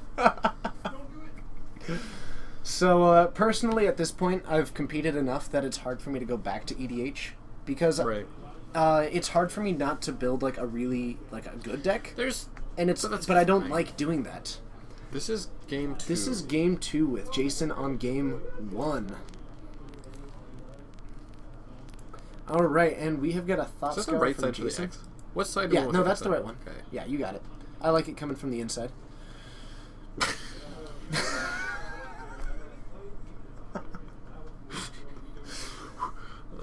So, Ian with only red and white lands, no green available to him. Pretty significant. With Jason not putting down a whole lot of pressure as of yet. That's a free monkey. Weapons X713. What is Kiki Cord? Kiki Cord is a value deck based in the Naya colors. What it tries to do is act as a very value deck that can use Cord to tutor up any number of silver bullets, with its or at least its primary win condition being to resolve a Restoration Angel, which is a 3/4 that when it enters can flicker a non-angel creature, and then getting Kiki Jiki Mirror Breaker out, which taps with haste to make a copy of target non-legendary creature. And so when you target your Restoration Angel with that, it leaves the battlefield, comes back in, you flicker your Kiki Jiki, it comes back in untapped, and is able to continue going off of that. So that is at least a short thing, and some people posted some primers that would be good to read. Man, you are really nailing it with the card finder, Steven. I don't know if you were being serious because there was a Realm Raiser up there for a couple seconds. I did see the Realm Raiser. Good, excellent. Realm Raiser is a cool card, especially when you cast Oblivion Sower after it. Scotty B7, I don't know who you are, but there's always a possibility to co-host. I mean, I can assume that it's Scott. I think he's the 7th Scotty B. I think it's Scott. That would be my assumption, but I don't know. Like not even close to Scott. It's just someone like Yeah. It's just Ian. But yeah, the big Ian issue with Lyle. Oh, is it? No, that'd be. Why would Ian Lyle be Scotty B7? I don't know. I That'd miss be Ian. hilarious. I miss Ian. Ian, if Ian. you're watching, I miss you. He's in Hawaii. Yes, he is. And so much fun in this Hawaii. Ian down to 17. That's out of my hand. All Edit right. this. So and No, he's not. Down You to- were incorrect. I am incorrect. That Hooting Mandral's kind of a newer card. I am actually really enjoying it in this teamer. I mean, it's not a newer card, but at least it's seeing play. It saw a little bit of testing and only recently kind of came back in this teamer double Well, list. Jason's also the kind of guy to play Hooting Mandrels. It was in that winning list that recently won a giant modern event. So, it is, the trample on it is really relevant. So, What? I don't know what that means. I think he's asking Scotty why he goes by Scotty when the name's actually Mason. Oh, screen name is what I'm going to assume. I think it's a Screen joke. name. Gotcha. I don't know. Of allies as an EDH deck, or allies as a modern deck, or allies as a card type, or like being friends with people, or like countries allies, which is, a lot of places. Wow. That was a lot of possible options. Let me try leaning back a little bit. I think it's because we're swapped sides. It might be because we are swapped sides. I think Allies EDH is now a fantastic thing based on the fact that Tazri exists and lets you have a 5-color ally commander that is not Corona the False God. Yeah, but as far as allies, I'm a big fan of the modern deck. I think Cohort's pretty useless in EDH. Cohort is, I think, pretty useless outside of draft. But I will say that one ally that gains you 2 life with Cohort is infuriating to play against. In draft, or in sealed especially, that card is infuriating to play against. I went 1-3 in sealed, which was certainly better than I expected, but it was awful. Mr. Chow, how do we play against BX Eldrazi? Well, I play Affinity, so usually I just go faster. The biggest concern at that point becomes Lingering Souls, and so sometimes I'll bring in gear per Aether Grid because that's the only thing that I'm concerned about. Alright, and a Wall of Omens for the Man, Ian. this chat is cruising. Yeah, no kidding. Whew. I'm gonna let you interact. The way I beat when I used to play Modern, the way I'd beat any deck that was tough is that I just made sure that my opponent's hands were bad. I won a lot of Modern tournaments by just having not terrible hands when my opponent had bad hands. It's a really hard skill to acquire in that you can't. You just gotta get lucky. Yep, and we do have Ian down to 13.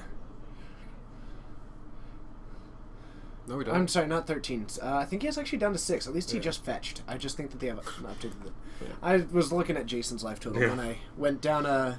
What's the worst deck in Magic to me? 60 Islands. No, not 60. What am I kidding? 60 Islands is a solid deck. 60 Mountains is a pretty bad deck.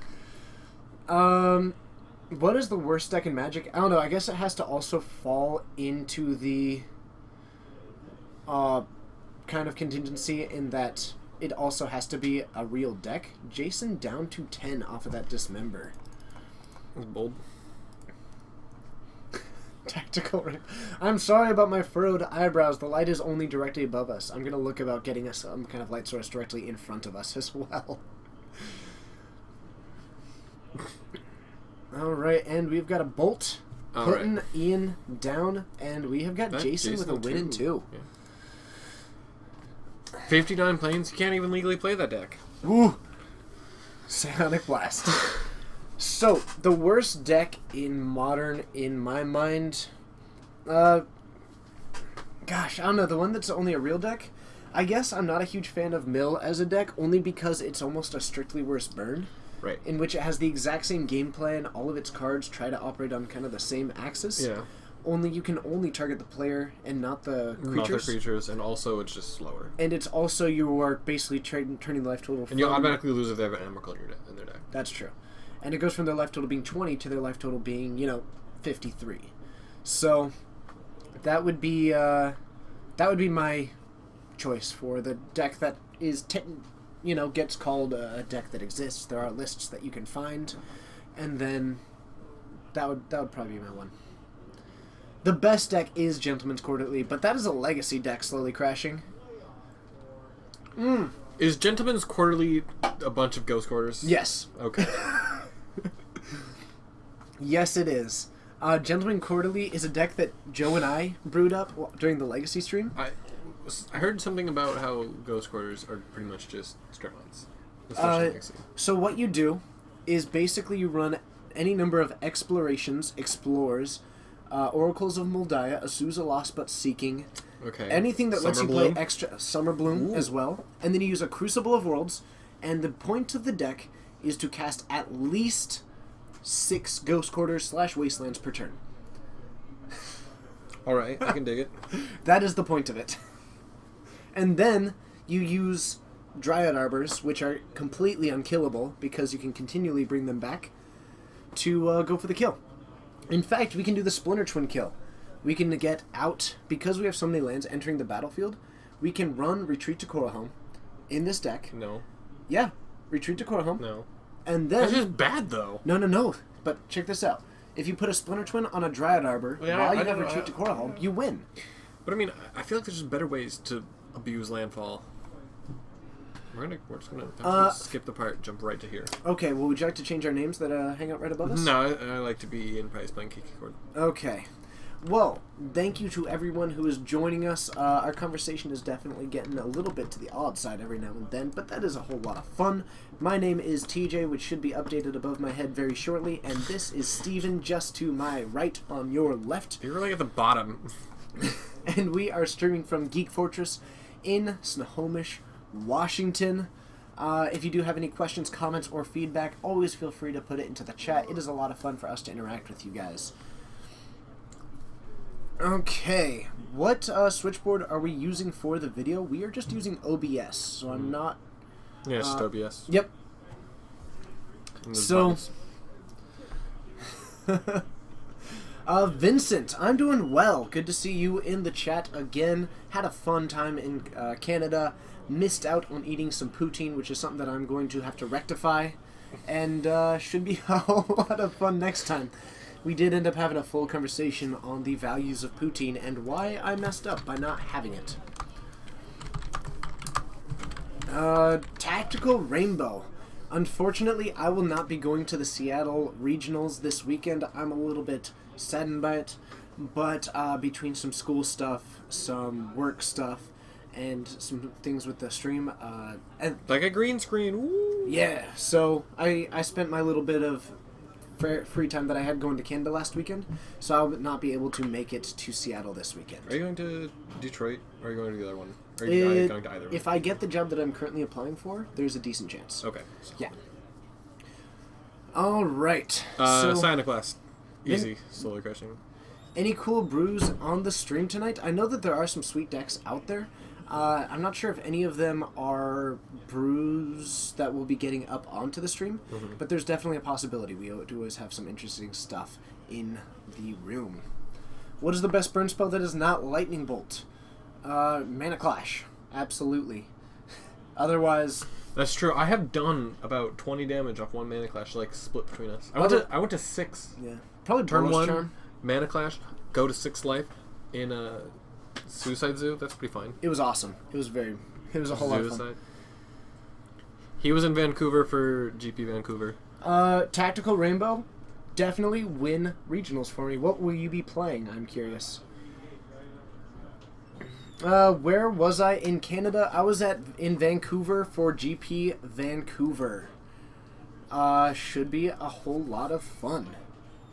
It was a whole lot of fun, sorry. I'm so used to should be fun from before. But yeah, I went up for the sealed GP up there. I went 1 and 3 in the sealed, and then dropped and did modern side events all weekend, which was a lot of fun. I'm just like looking there and then looking there and looking there. Like, these names are different colors than those names. It's like, where did all of the words go? Yeah, it's pretty crazy. I don't know why I would do that. I don't like that. It's, it likes to mix things up a little bit for us. Tactical Rainbow, if you are running... if you are running Treasure Hunt... Why does it do that? I'm going to be so impressed if you win regionals with Treasure Hunt. Praise Helix. Absurdly impressed. Mm-hmm. Yeah. That's an old meme. But otherwise, we should be heading into round 4 shortly. Just a couple of minutes, so for those of you who have just joined us, stick with us. In just a couple of minutes, we'll be heading into round 4. In the meantime, we are just kind of talking about whatever is on our mind. If you guys do have any questions for us, I know that I may have missed some because we had a little bit in which there was a lot of chat happening. There's So 138 people. yeah, thank you to everyone. But if you have any questions, let us know. Go ahead and do this little plug. 362 more, and we'll open this thingy. Woo! We do have a revised starter deck that we will be opening when we get to 500 viewers. And our matches are up, so we should be heading into round 4 shortly. If you would like to change the miscellaneous text. No, can't talk today, clearly, to say 4, and then we'll just start the timer at 50, and we'll start that in just a minute. Oops. How many Eldrazi decks do we have currently? I'm going to get at least one. So we've got Bryce versus Aaron. Bryce will be on the right. Which Bryce? Donaldson. Oh, wait, hold on. Yeah. What is Bryce playing? I'm finding out, and on the left we have Aaron Britton, who is, I believe, Allies, is my assumption. It is either Allies or Zoo.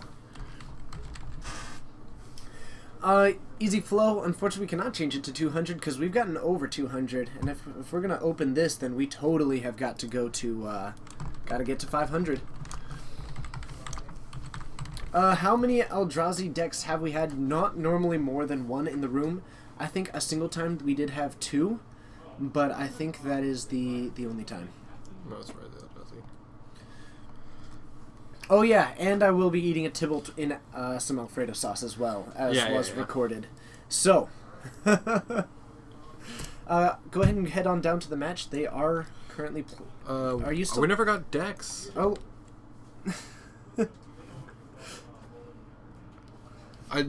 Steven's deep in here.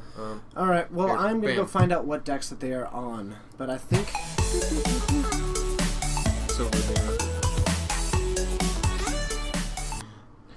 Okay, so go ahead and change Aaron to say allies. He is on allies, and we have Bryce on Temur Delver. okay. So we have allies and Temur Delver, and Bryce does not currently have the 2 wins. I like sitting on that side better. Do you? You don't really like doing the technical stuff? I just forget. I get Okay. excited.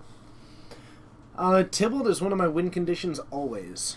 So we do have Aaron down to 16 and Bryce down to 15 off of some fetches and shocks.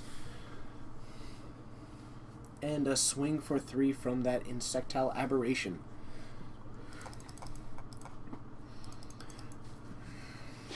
I missed. Potato Dono. We are going to give credit to Wright, to who made that transition and also made this entire layout. Mr. David Bradbury, who is currently on the Eldrazi deck. We saw him, I think, at the end of round 2. Alright, and that is a Hada Freeblade, I believe? Yeah. So a Hada Freeblade. Hada. Coming down, that is a 1-drop ally. If you just click on it, it'll recenter it much better. The 0/1 that when it enters, or whenever another ally, you get a +1/+1 counter on it, so immediately a 1/2 for 1, and we are getting a fetch. And one thing that I would like to see from Aaron here is activating that Aether Vial. It seems like it's something that a lot of people forget to do. I mean, it doesn't even... It's not that you forget, it's just that you don't have anything. Mm-hmm. Potato Donut, we will pass along the compliments. I am a huge fan of the work that David is able to do for us when he is able to, and he has been nothing but incredible. He also does watch this stream afterwards, so, yeah.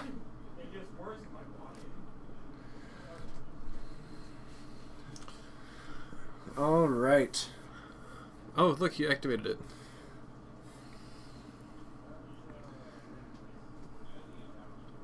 And an Izzet taking down the Hada Freeblade, but the other one still has a +1/+1 counter. Mm-hmm. Okay. Vincent, some kind of red deck wins, because that is pretty much all I will play. Project X. Project X for standard. This deck is sweet.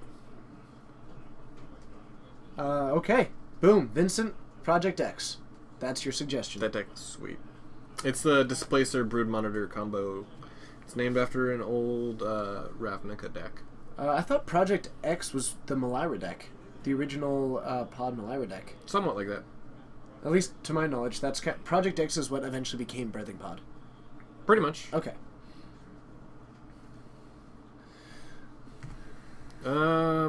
Melissa Del Toro wrote an article about it, like, recently. We can find it, and I can send it to Midnight, Vincent. Alright, Nakabira Arch-Evangel? Is that Evangel? Yeah, Kabir Evangel. It gives protection from colors. So that is going to be a very key card in this matchup. Bryce going down to 13.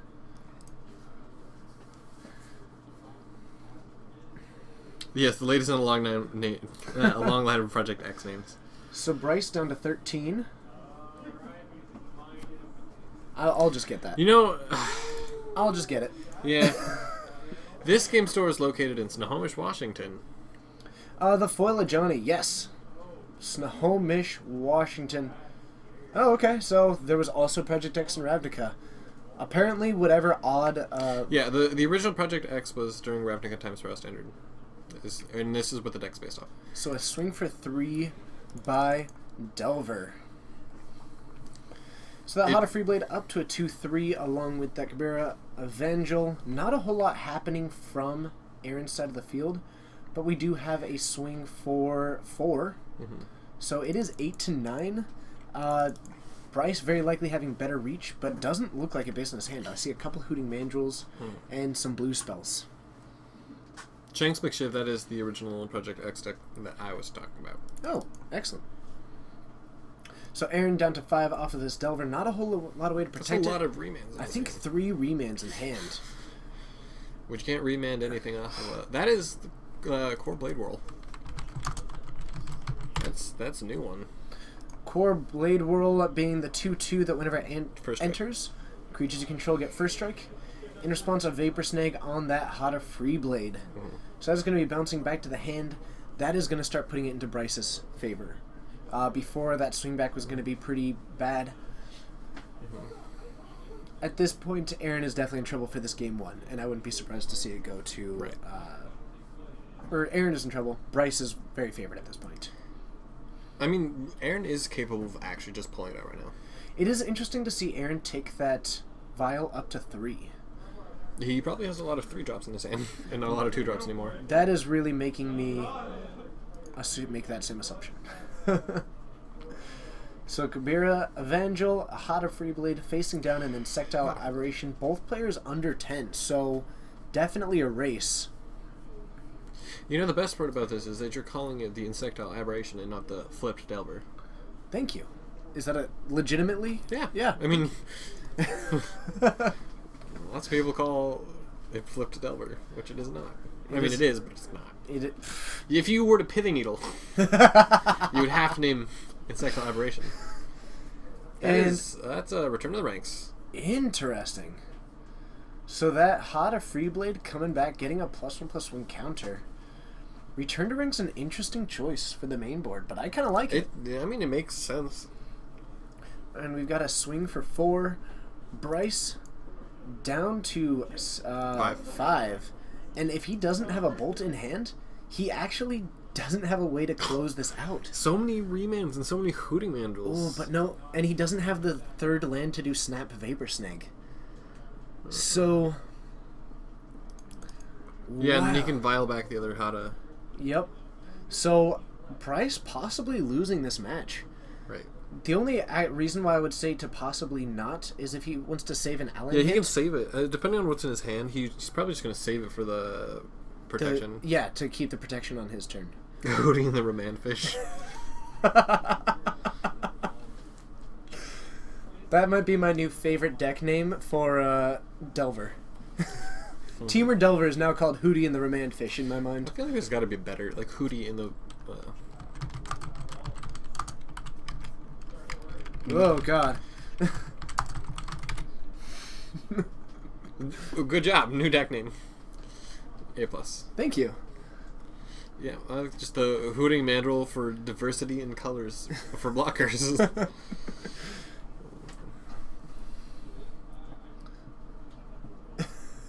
Kind of like Kibler in Swedish Kibler. Alright, so if we do activate this, we've got a swing for 1, 2, 3, 4, 5, 6. So we are going to see that happen. Naming technically needs to get another one, naming green. Because right now we do have Pro Blue. One for Pro. He just needs to play another ally and he wins. And there it is. Okay. So, Aaron pulling out that game 1. Really solid job there. Can you let me out? I can. I would like to get out. We need to get a bigger closet. Clearly we do. Hello, everybody. I'm much closer to you now. Oh, it's so cramped. I'm switching sides. Okay, so Aaron taking that game 1, getting ready to head into game 2. Both players sideboarding at the moment. So, while I have a chance here, I'd like to thank all of you for joining me tonight. It is always a pleasure having you guys here in the chat. It's been a blast interacting with you guys, one of our more active chats, and I absolutely love that. Unfortunately, when it gets a little bit busier, it's hard for me to respond to everything in the chat, but I do still enjoy interacting with you guys. So, thank you very much. A lot of you seem like you are new names, at least in the chat. And as much as I hate to do the self-plug, if you want to hit that follow button, I would appreciate that just so much. Every time that happens, it is just something that, you know, an email goes to the store owner, and I can kind of start asking him for more resources, because the more popular that this is, you know, the more it gives any kind of publicity to the store, and I can just keep on building up that product. Stone Ranger, we are in the supply closet, yes. We are in here with the giant Garuk cutout, things like that. Okay. What do I think of Dredge Vine? I like Dredgevine. I don't think it's in a particularly good spot right now. Relic of Progenitus is a main board in a lot of decks at the moment, so I would be hesitant to go with Dredgevine. But I do think that the deck has a lot of potential, especially at like an F&M kind of scene. Could do very well. Vincent. Weapon X. Thank you very much. I really appreciate that. Vincent, about Delver. About Delver. I am kind of a fan of the deck. The biggest problem is that I think that Delver is both the best and worst card in the deck. In that if it doesn't flip, all you have is a Hapless Researcher, and not the most ways to consistently flip it. But I do like Delver a lot. Personally, I'm a fan of the Prowess decks more, like the Temur Prowess that Chapin put together. So I think that Storm Chaser will fit a lot better in the more proactive deck, whereas Delver tends to be much more reactive and tempo-oriented. That Prowess deck is a lot more proactive, and I think the Storm Chaser Mage will fit much more comfortably into that shell. Will it make an impact in Modern? I am still unsure, because it does cost twice as much as the Swift Spear, which is it's often compared to. But Vincent, absolutely it is 45% Delver flip percentage, but the problem is that means it's 55% that it doesn't. So that I like Delver. It's a fun deck. I like to see it do well. I just don't think that it has the same power in Modern as it does in Legacy. So I'm not salty that Thought-Knot's at $12 because I traded a bunch of them for most of the standard deck. Really? Well done. Yeah. Tom Ross's Black Red Dragon. Uh-huh. Which is like $4 the whole deck. Ooh. That's not true. It plays like 17 fetches, but everything else is super cheap. I mean, the sideboard's insanely expensive. So a Grim Lavamancer from Bryce, turn 1, a very solid play, especially since one spell, or at least one card already in the graveyard from that fetch land. Thank you. And it is going to be able to take it down a lot of those allies. Yeah. Or not. Do I agree with the statement that pros are giving? Control is unplayable in Modern right now. I do not, actually. I think that draw-go Modern is almost non-existent, but I think that Modern takes a lot of shapes and a lot of forms, and I think that if people are looking for just one generic type of control, they're cutting out recognizing that there's a wide variety of those types of decks. So, the control decks that we do have operate on a very different axis. Yes. I think that Jeskai Control is well suited to make a potential comeback. Do you know the name of that one? That's another... It's the same as Hotter Freeblade, but it's not. But it's a 2-mana one, and it has First Strike, I think. Right. If you guys know the name of that one, please let us know. Also, Green Red Tron. Look up all of the allies. Lantern Control is a deck. Green Red Control is really a control deck in its execution. So, it's definitely... There are control decks around, but... And yes, that was a gut shot, taking down the Exploration ally. The Kazandu Blade Master. Kazandu Blade Master. Thank you, everybody. You guys rock. So yeah, I do think that control just takes on different forms, but that draw-go control is not viable at the moment. It eventually could if the meta slows down at all, but And control does have control in the name. yeah, I think Grixis control is pretty solid. I think that Green Red Tron is definitely a control deck. It's important to know that Aaron is at 15 and that Bryce is at 13. Fair enough. That's fair. That's fair. So a Vapor Snag taking down that Kazandu Blade Master, a Grim Lavamancer, a Tarmogoyf. Could you ask him to use the Tarmo dice? And a Snapcaster. We have a very nice Tarmo dice right there. Aaron? Hey, Bryce. He's got it. Oh, okay.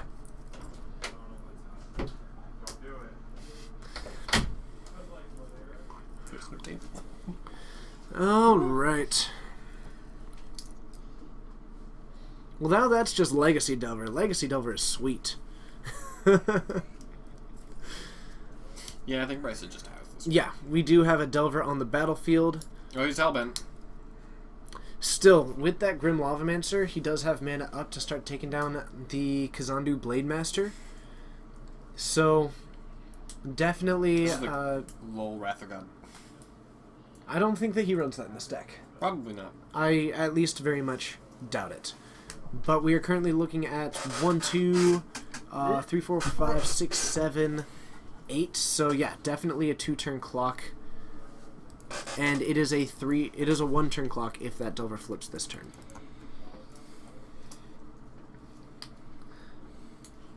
Deflecting Palm is super sweet and major for blowouts. Yeah, that card is a lot of fun. I've been playing it in Burn. I bring it in and again for a lot of fun different things. It looks like in response to that, gonna use that, using the Grim Lavamancer to take down that ally in response. That green ally guy? Yeah. The green ally, it is irrelevant to know its name because it is dead. But Deflecting Palm, super sweet card. I bring it in the Burn Mirror because you can actually, it basically becomes another copy of Lightning Helix because you prevent 3, so essentially gain 3 and deal 3. So I'm a big fan of Deflecting Palm. Really cool design, especially since it doesn't target. Just like, yeah, the turn 2 Infect win, just like, no, actually. Yeah.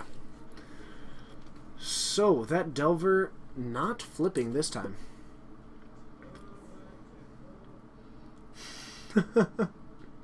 Orn Reef Survivalist. Well, that card was poorly named. Ironic. That card was poorly named.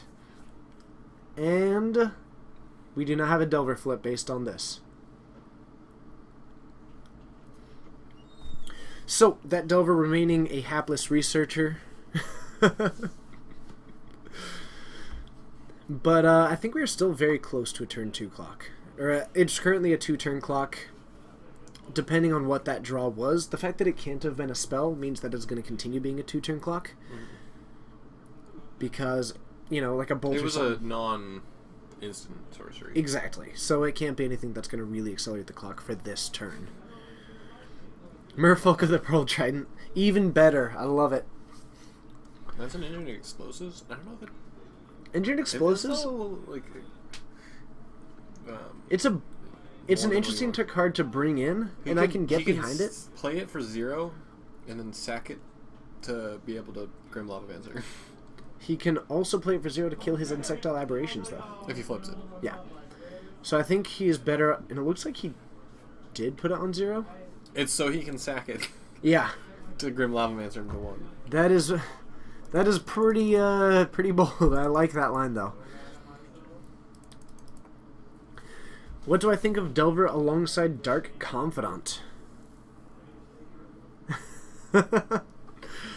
I mean, I can get behind it, but I'm not sure how I feel about Dark Confidant in a Delver shell. But a Collected Company could be really impactful right now. I'm not sure if anything is going to save him, but anything that can give them lifelink, something like that. Crossroads.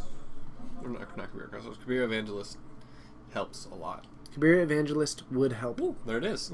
Absolutely. And then another ally helps. Mm-hmm. There you go. Look at that. 2 allies. Unfortunately, not enough to actually get the kill. And I think that he is dead as it currently stands. Using that Grim Lavamancer on the other creature. So he's getting protection from 2 colors. And he can block 2 creatures. Yeah. The only problem that I have with running Dark Confidant in a Delver shell is that then you can't run any of the big Delve threats. He's actually missing a trigger on the How to Free Blade. Because 2 allies entered the battlefield. Yeah. You are correct. Oh wait, that was on his turn. That wasn't in a response. That was just that's his main phase. Yep. Awesome. So I think that Tarmogoyf is now up to a 4/5 because of Artifact. Right. If it wasn't already. Because I think we have Creature, Land, Instant, Artifact, possibly Sorcery. So that Goyf should be larger than a 3/4, and I don't think that they're updating the dice for us. But we are going to get a swing out. I think he's okay with his things dying.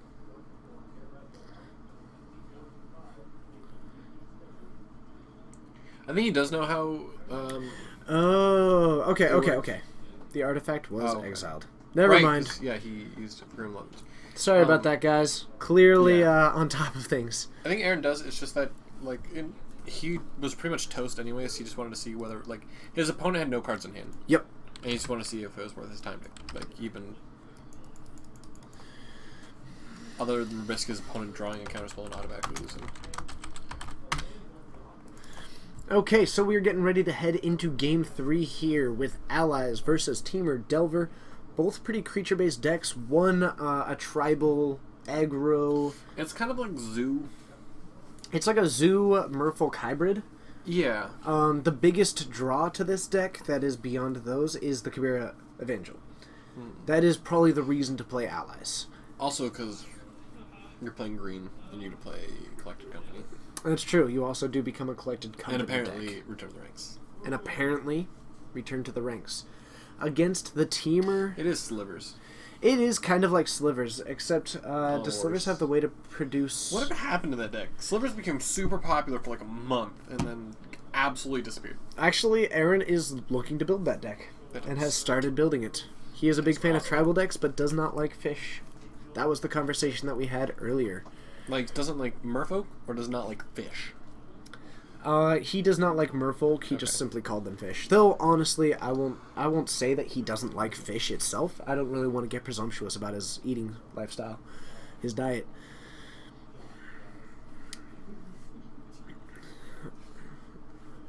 All right, Foxiferous still playing Slivers in 15-3. That is actually a pretty solid record. Nice job.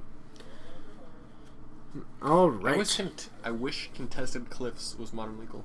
Contested Cliffs was such a sweet card, and when you were running it in that Earl the Miststalker EDH deck, that was glorious. I also really like, what was it? You had that one equipment in the deck. The It's either Masigura or Manriki. Yeah, it was Look up. Kusarigama. Yeah. I think that was it. It's too many. You gotta just do Kusari. There it is. That card's sweet. For those of you wondering, this is a little bit of a random conversation. Has absolutely nothing to do with anything. But Kusarigama used to be sweet in an Earl the Miststalker EDH deck because you could use Contested Cliff since he's a beast to fight something.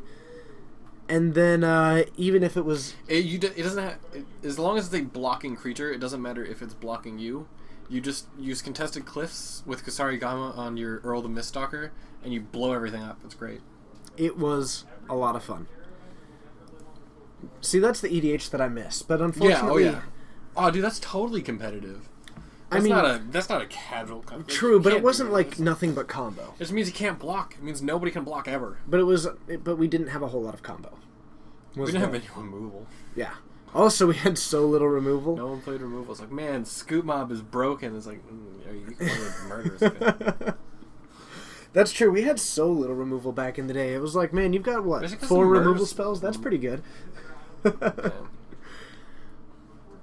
These days, I have a hard time, like, even in my theoretical EDH deck sleeving up. Then there's the part where Max made a literally all removal deck. It was 100% removal, and it was just Thraxamandar. The mono black one? Oh, no. Thraxamandar. That one was miserable to play against. It was 100% steal, like, threaten and like, treachery and all that kind of thing. Yep.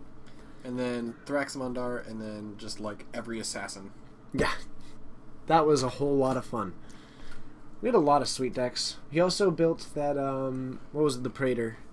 Shield Red. Yeah, he built a Shield Red EDH deck that even though there was only 2 cards to get the turn 1 Shield Red, he always had them in the opening hand. It's just like, turn 1 you gotta play like a 1/1 for 1. Yep. Turn 2, Dark Ritual, Cold Week. Yep, every single time. It was a whole lot of fun. And I mean, he only had that deck for like a couple of weeks, and I'm pretty sure that in almost 50% of the games that I saw him play with it, he did the turn 2 Shield Red. There's an L in that. Shield Red. Shield Red. Shield Red. Shield Red. Alright, so we've got a Zada Freeblade, the Exploration, something, Oran Reef Survivalist, and a Lantern Scout. So not a bad curve, but no mana. So that is going to be a really big problem for Aaron here. And we've got a Scalding Turn for Bryce, so Bryce had a very big advantage. So we've got the Holdout Settlement into an Oran Reef Survivalist, which is going to get a plus. What's an ally encampment? And another Gutshot. So Gutshot out of the sideboard, doing a whole lot of work here.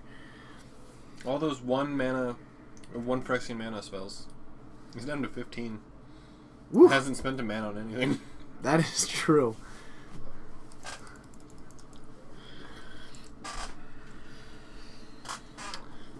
Okay.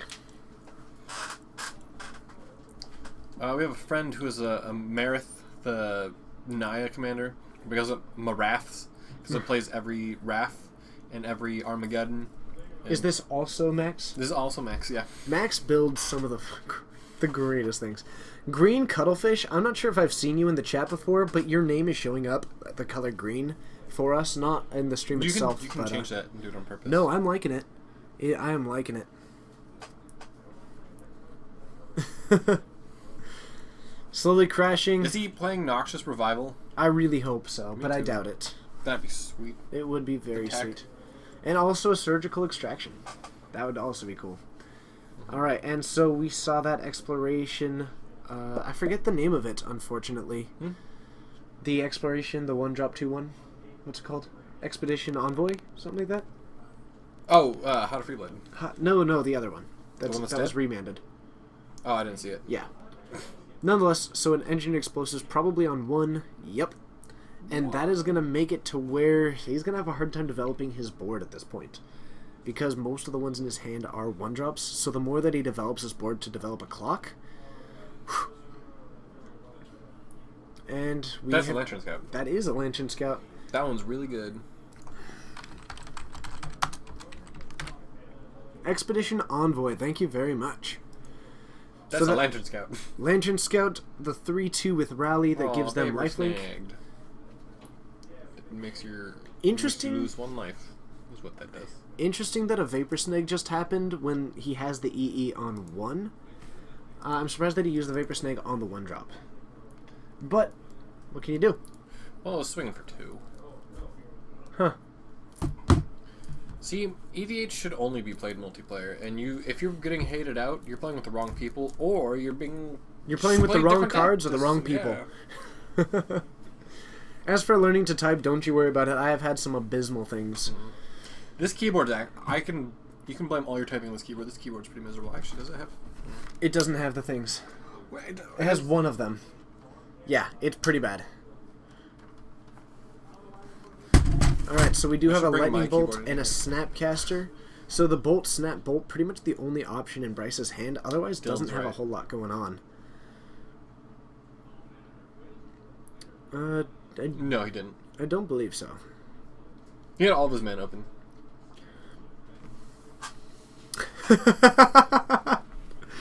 That is not a mistake. The whole box of dried mangoes is the best way to go about it. I feel like this is it's a mistake later. A mistake later? Mangoes are healthy, absolutely. No, but I mean, like, for the digestion part. That's true. Well, good luck to you. Good luck to you, Abhominope. Godspeed.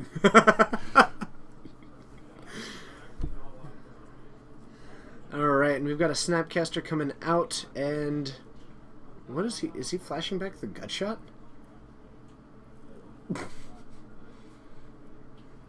That seems pretty surprising to me. I don't know. That's a 3-2. Yeah, okay. Aaron gains 3. Interesting. So Aaron up to 22. A trade there, and all we have is an Expedition Envoy for Aaron. Is that just the 2-1 for 1? That is just the 2-1 for 1. There we go.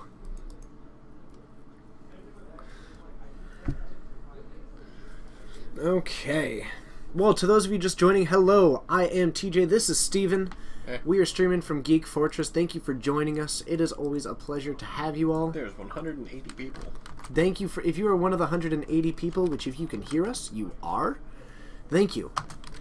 This is just such a blast and a wonderful thing for us to be able to do, and yeah. I love doing it, and I'd love to keep doing it, and the fact that so many of you are willing to show up is a huge part of that. So, if you guys can hit that follow button, I would appreciate it. Well, that's a shame. So that engine explosive still imposing. A little bit thrown off by the fact that he's still waiting to use it. I guess he's waiting to get a 2-for-1. And he's also just not under a ton of pressure. Yeah, I don't think he needs to. But I would have expected him to start using it sooner. He does have a bolt, which is going to be able to hold off a lot of things. He just has so much more, like... Aaron's not been able to flood the board and swing with lots of dudes. Like, Yeah. he's been pretty kept off of that, which is exactly what Bryce wants to be doing. I mean, I don't know how much longer Bryce can delay. Yeah, at a certain point, he needs to blow that up. It's a lot of ally encampments. Because I think that single Expedition Envoy has done 4 damage, maybe 6. So... I think it's important to remember that he can sacrifice ally encampment and get back an ally from the graveyard. I don't know how much mana. You should check ally encampment. Oh, right. Let's look up Ally Encampment. Ally Encampment... 1 mana. Oh, it's not from the graveyard. That's right. I forgot that card's not that good. But it is only 1 mana. Yeah, it bounces and it saves your dude, but I mean, you sacrifice a land, and it's also not from the graveyard, because I thought that card was good, but I was wrong. Yeah. Yeah. My bad. I get it. Pirated Floyd, that is a fantastic username. Big fan. Just noticed it. Thank you for joining us. It does, yeah, bounce around EE. But, I mean, you're sacrificing a land. Like, it makes EE, like, kill one of your lands. Which, I mean, at this point, Aaron's kind of flooding out, but... Both players are flooding out at the moment. Oh. In a path on the Hooting Mandrills. Monkey. Not a whole lot of ways to stop him from doing it, too. He does have a Tarmogoyf in hand. So this was at the upkeep. Pirated Floyd, well, thank you for joining us. And thank you, Vincent, for bringing him here. Happy to have you. So we've got a Snapcaster into the Remand here. Doesn't look like he'll actually be able to cast it again. Is in Snohomish, Washington. Yes. At Hominope. That is... Greek Fortress is somewhere else, but Geek Fortress, Snohomish, Washington. I had an idea to... there's one of the vacant buildings over there. Yeah. To start a restaurant, a Greek restaurant called Greek Fortress. That would be and excellent. Serve Greek. But then that comes with, like... No one really wants to eat Greek here. Can we also serve poutine? We could serve poutine! I'm going to go ask Dylan for a small loan. Ooh, or we could turn it into a curiosity shop and call it Freak Fortress. Just a couple of options.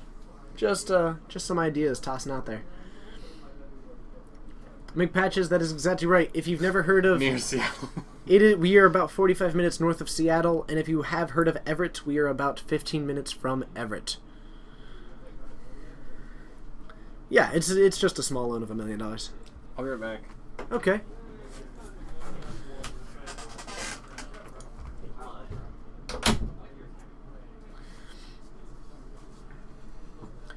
Okay. So we do have a wear and tear in the hand that is going to take... Not sure what we are looking to cast. Ooh, hopefully some of you guys remember the name of that. I can't remember his name, but when it happens, you look at the top 4, find the allies. Dylan said yes. Dylan said yes. So what? To a small loan. Oh, absolutely. Of a couple $100,000. Ooh, could start a food truck. That would be wonderful. Way cooler. Munda, thank you very much. So Amunda hitting the battlefield with haste, and then you get to look at the top 4, and you get to put them on top of your library. So he is going to be able to start drawing those threats. So that is not going to be too bad. Doesn't look like attacking into that 3/4 is what he wants to be doing at the moment. The Freak Fortress, now serving poutine. And we could stream. We could stream us cooking the poutine. Do you cook poutine or do you fry it? I think you fry, preparing. You make the fries. We'll just say prepare. We can stream us preparing. And then we don't have to sell Greek food. That's true, because I cannot cook Greek food. I can make pasta and pancakes. Now that the more I think about it, like the more that like a poutine food truck around here, oh my god, I think it's so amazing. Plus, we get all the visiting Canadians as our business. Yeah. Oh, you could just drive a little bit north. And there's so many Canadians who come shopping slightly north of here. Yep. All right, so we've got a swing for 7 from the Delver player. What are the equal signs? There are lots of equal signs. I have no idea what the equal sign is. And somehow that swing for 7... Alright, putting him down to 10. Both players with way too many land. Aaron was able to sacrifice his Rising Canopy to try and... Yeah. But a lot of lands on the battlefield for both players. I think a series of ally encampments. Only one basic, so as far as spells go, he doesn't have a whole lot of options. Just a whole lot of ways to cast other things. So we've got a Bolt on the Kabira Evangel. He still gets the trigger. Still gets the trigger, so he gets to look at the top 4. And protection from a color. Alright.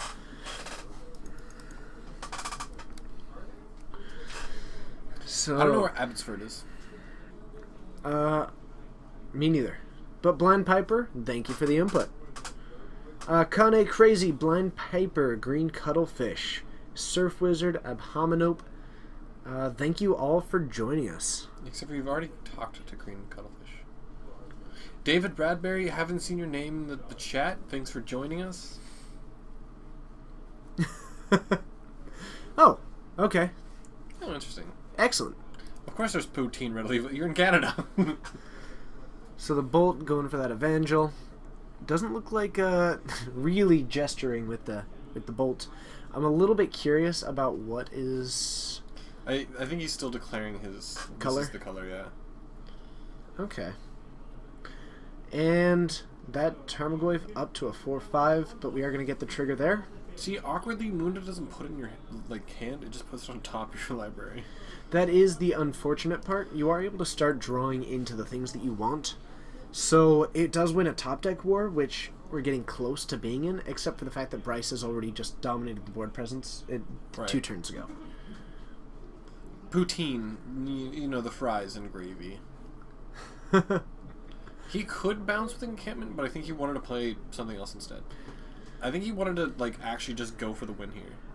Which he could have if he didn't, lose the Evangel. Yeah. But his creatures still have protection from something. My guess would be blue. Right. So he is able to swing for 5. Needs some way... And actually this creature has haste.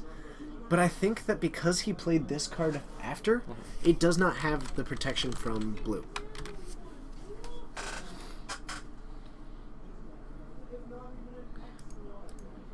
We've talked about a lot of poutine tonight. Yes, we have. I really want some poutine. So that other creature with haste, unfortunately not on the battlefield when that protection from blue came about, but I think that could have been the win there. Or at least we would have seen the Bolt going somewhere else. And we're going to crack that to take down the Expedition Envoy. I believe I do. Oh, that's it. That red one is able to buff them, so that would have actually I think been... it gives him haste. That would have been the 7. But unfortunately, that Engineer does have one Explosive's more taking turn. down the 1-drop. Bryce can't attack. Bryce cannot attack right now. Oh, it does not get haste. It just has haste. Okay. Well, luckily he's been able to... Ooh. He's just been able to stack his deck. Yeah, which is just hugely helpful. So he's able to keep going for these haste ones. Right now he really just needs one more creature to start going for that win, because with Bryce down at 3, Allies does have the potential to get the win here.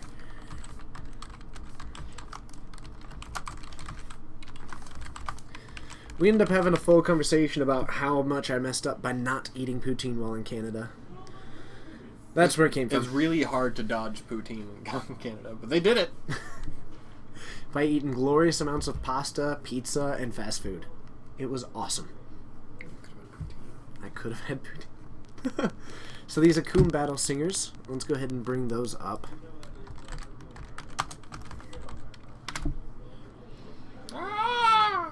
What's the sound they sing? Is that the sound that they sing? That's the sound that they sing. Oh, right.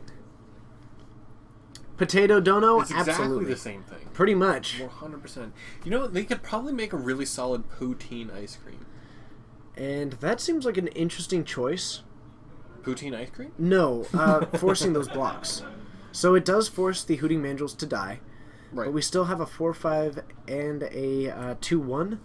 And just a single, so it doesn't seem like he won there. I didn't do anything I wanted it to do. No, it did not. What were you trying to do? Type in here? Yeah, well, it's gone now. Okay. Poutine is French fries with gravy and cheese curds.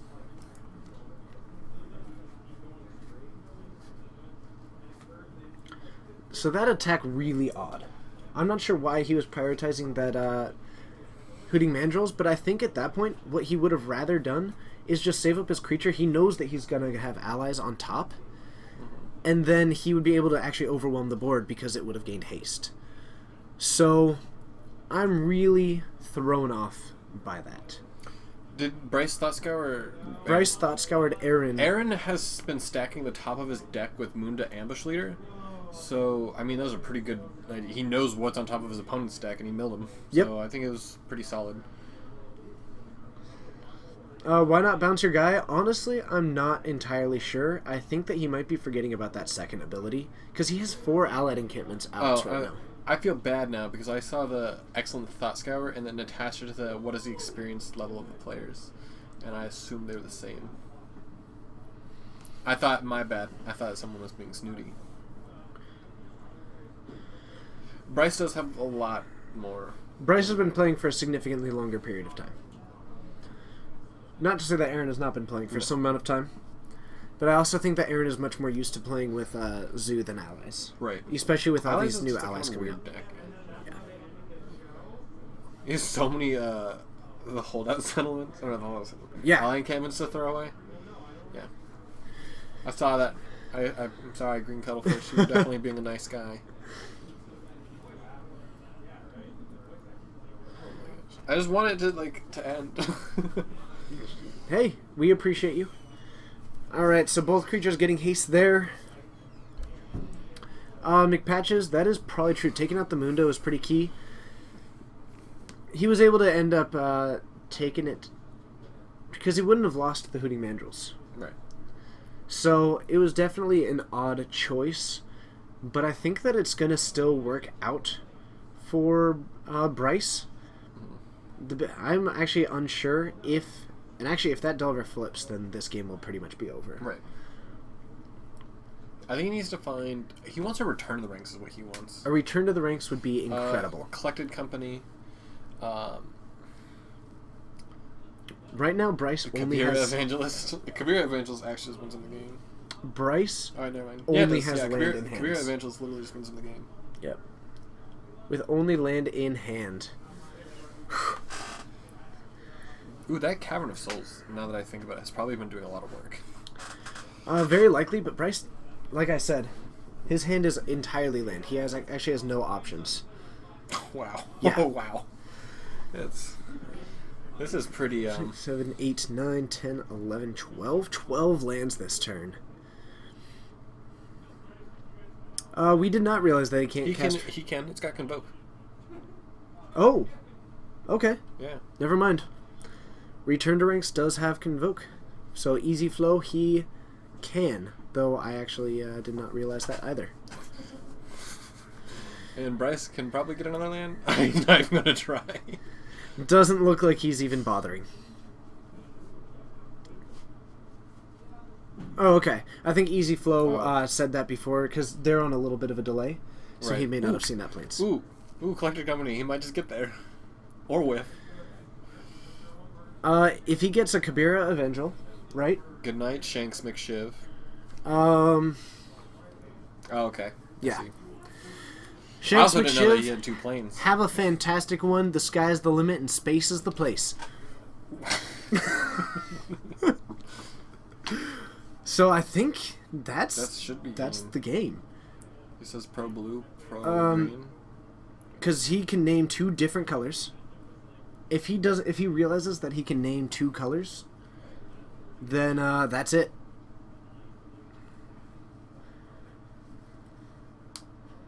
Woo! Game 3 going to Aaron. Ooh, And that was the hottest collected company there. That's the way you do it. That was a very good collected company. I mean, the fact is that you're digging a lot, so the odds of him hitting it were high, but still, always nice to see it happen. So, let's go ahead and bring it back up to us, and we will chat with you guys a little bit.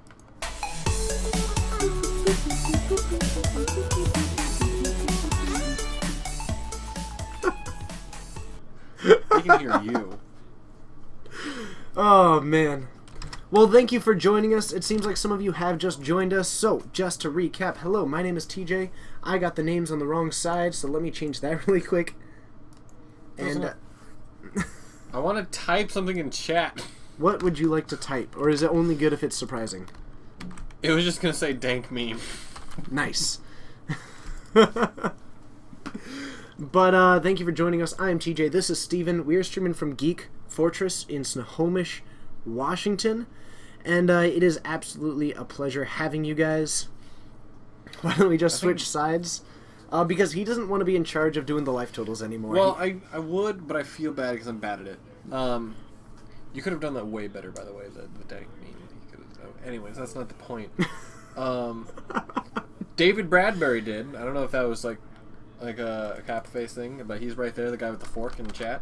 And meat hooks is a thing in Modern. I feel like it's only a thing in Modern. It's slivers. No, it is a legacy deck. Oh, is it? Yeah. Oh. It's definitely a Modern thing too, but only kind of.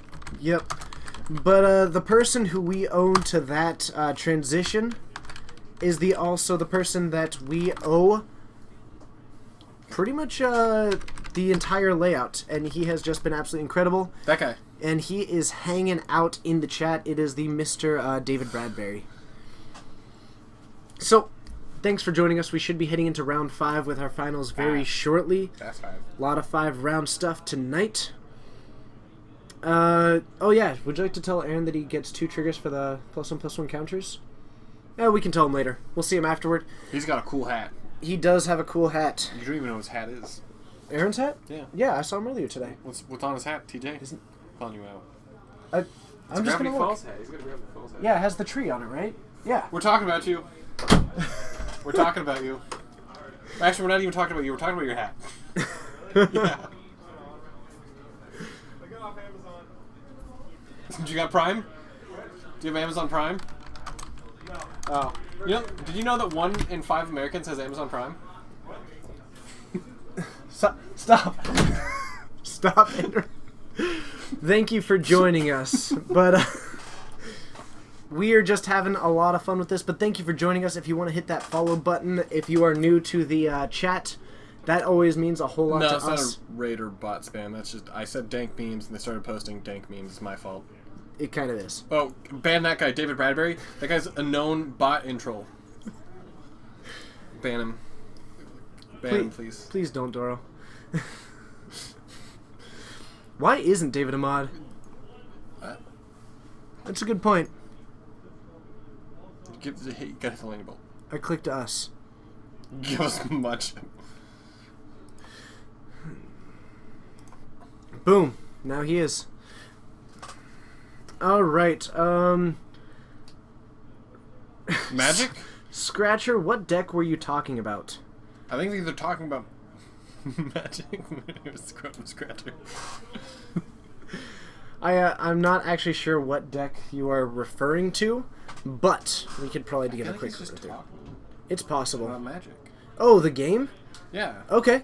So, the game itself operates on the mana system. So what you are able to do is play 1 land per turn, and that is the way that you get the energy that you can use on cards.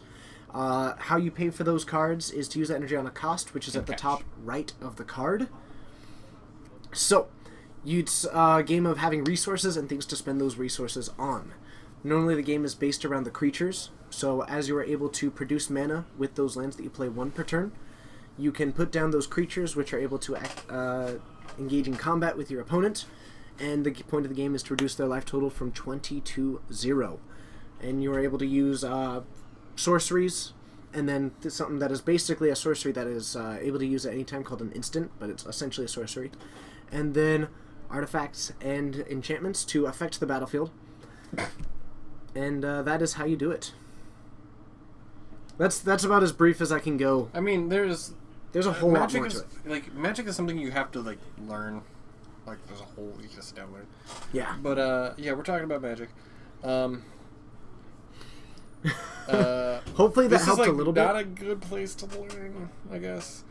Magic is expensive unless you are... It doesn't have to be. It's expensive if you make it expensive. It's like any hobby. You can do it cheaply and you can do it expensively. And unfortunately, if you want to compete in it, then it gets expensive. You cannot do Warhammer cheap. Impossible. That's true. Okay, that's fair. I think we're done. With round 4? We're not doing around We're not doing a round 5? Why? I think you're lying to me. No one wants to play. I don't want to play. Dylan, did you kill it? Either way, would you like to come sit? Oh, okay. Never mind. Steven's Can I back. stand ominously behind you guys and just show my crotch? Unfortunately not. No. There's Yeah, no 'cause there's room. no on room. the There's camera. also Twitch rules against that. Would you like to hang out in here and just provide side comment? Did you see that for game 2, first round? Yeah. Fucking Flicker was? I looked at it, I was like, I think I lose. That was actually pretty awesome. I thought you were going to go for your land to get rid of the spreading seas, but your play was actually pretty sweet. Oh, yeah. I like I like the, to- the explaining of I things. can't. Oh, us? Yeah. Yeah, like the like you're trying to point at the Flicker Wisp bouncing the. You were the Banisher Priest guy, right? Yeah. Yeah, there was No, lots Banisher of Priest. popular main board Banisher Priest. It's Pink Hunter, though. Oh yeah, same thing. Well, No, actually, it's wildly not. different. It's absolutely wildly not. different, but yeah. It was good. Made a guy really salty. It was good. Yeah. Oh, what did you? Ah, well. Some guy playing Infect. Such is life. Okay. Everyone went home. is that Yeah, actually- there's like 7 people here. All right. Well, I guess we'll just hang out and talk a little bit. Apparently, we did only have 4 rounds tonight, and we were misinformed. So, that was the whole tournament. Thank you for joining us. Please stick around, and I'm sure Steve and I will just be talking about things. Are you? I'm probably gonna leave. Okay. I'm. Apparently, everyone is leaving me. Yeah, I feel maybe there's just something in the air about like everyone like maybe we like you know how dogs know when earthquakes are coming. I feel like this is one of those things. This is one of those dogs and earthquakes things. Goodbye. Right. My seat's open.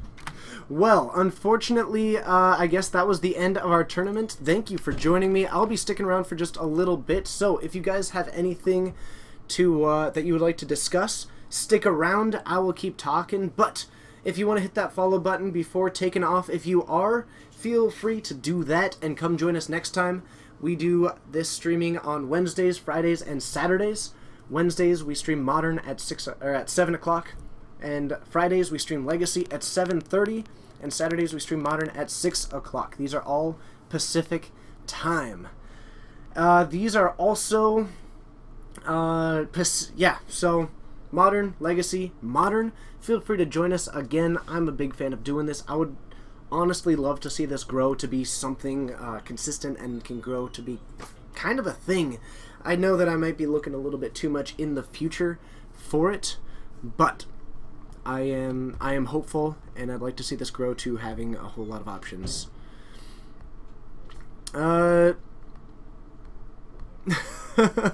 Terp Scotty, thank you for getting the follow. Feel free to join us in the chat again. I would love to have you, and it's always fun to talk to you guys. Some of my speculations on Shadows. I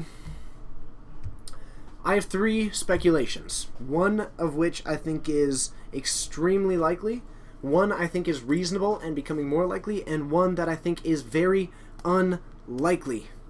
So, scenario number 1, very, very likely. I think that it is going to be a Tybalt, a new Tybalt. A new card for Tybalt is going to happen. That is my belief. Hey, Aaron. Hey, what's up? As a heads up, when you have 2 allies enter the battlefield, Yeah. they get 2 triggers for the +1/+1 counters. They trigger both themselves and another ally. Yeah. So on one of them you missed it. It ended up not mattering. It ended up not mattering that game, but No, I know. you noticed it when it was the Evangel and when it mattered. Yeah.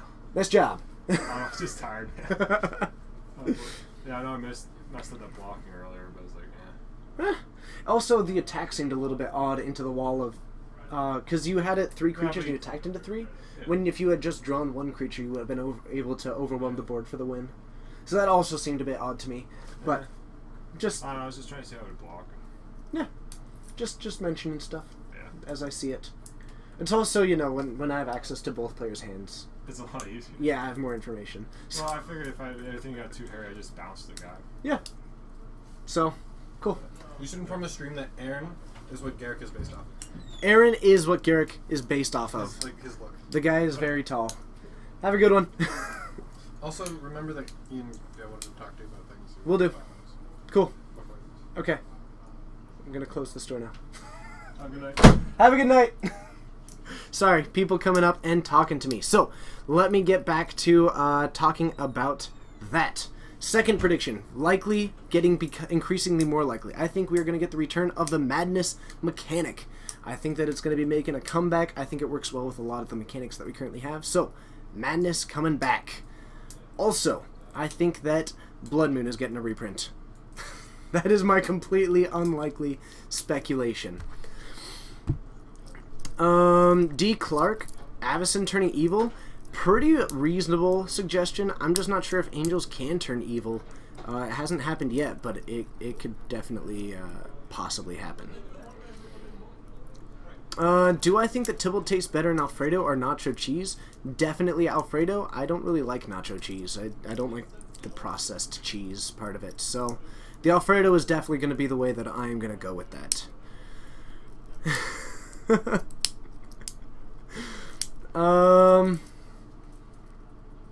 Madness, yeah. But I'm still hanging out with you guys. If you do have any... Oh, okay, Fallen Angel is... Okay, I guess there are some evil angels. We could see Avacyn making that turn. What do I think the best deck to play at Star City Games on Saturday is... What do I think the best deck to... I mean, I'm going to say Affinity. I think that it's in a solid spot right now. So, yeah. In the meantime... Oh, and actually, Vanquisher Bibe, I'm not sure if I've seen you in the chat before, so thank you for joining us. Evil is just a point of view. Excellent. Well, as we are kind of coming to an end with this stream... Thank you to everybody who has joined today. There's still about 100 of you in here, and I just hugely appreciate it. Thank you for continuing to show up in this, and thank you to the new people who do show up. So it's fantastic to see just a consistent viewership kind of growing, starting to get a little bit higher than the average of 70 that we had before. And if you guys ever do have feedback, please let me know.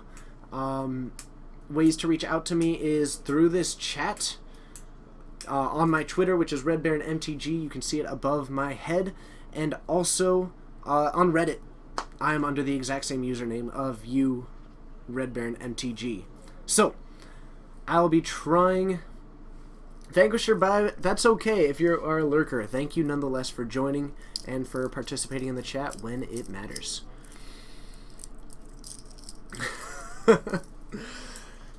So, thank you. Feedback is always important. I'm going to be looking at adding our schedule for this month up onto Reddit sometime in the next, probably tomorrow. So, if any of you are on Reddit, check out MagicTCG. If you see that post by me, feel free to give it the little bit of a boost so that more people can see that we are doing this, and hopefully we can get more people. Another thing to keep in mind, the 21st of this month. That is a Sunday. We'll be streaming the 20th, our regular Modern tournament, but on Sunday we have a GPT in Modern, and I'm going to be here pretty much all day, I think from about noon until it ends. We will be having a top 8, and I'll be sticking in here commentating on it, so join us that Sunday. Should be an absolute blast. Ton of Modern, hopefully getting a lot of new Modern decks from the area. People coming to compete for that Grand Prix Detroit.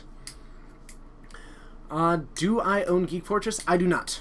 I am just a helper. I'm a worker bee here. Dylan623 in the chat is the owner of the store. But thank you for asking if I do. Maybe one day. Maybe one day I'll take it from him. But Sunday, be there. I might do my Macho Man Randy Savage impression. I've been watching a lot of his promos recently from back in the day, because this Halloween I would like to do a wrestling-themed Halloween party. In which, a wrestling themed where you either go as a wrestler, go as a announcer, or you go as a fan and you have to cheer for all the ridiculous things. I appreciate all of you, but as it currently stands, this stream is working on a budget of about 0, give or take. Basically, whenever I've got a little bit extra to put into this stream, then I can do that. We should be getting a green screen shortly. Always looking to improve it nonetheless. So if you guys do have feedback, I know that I've gotten some really solid feedback previously, and I'm trying to tackle it as possible to try and improve things. So, thank you, and it is absolutely wonderful. And I think we'll be looking to add a donate button in a little bit. Just got a couple of things to figure out related to that, but hopefully that will be coming up. By no means do you have to do it, but if you would like to help this stream improve, then that will always be an option.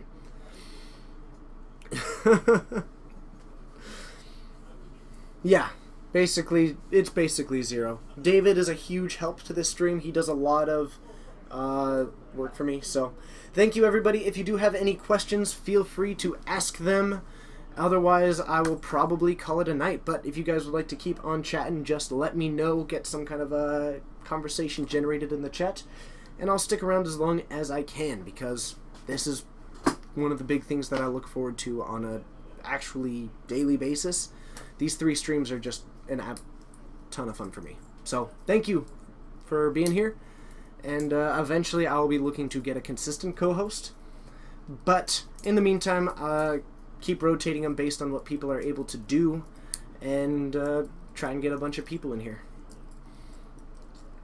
Tevin, what deck do I think will win the Pro Tour? I think the biggest... I want to say Affinity, because the deck is really, really solid right now.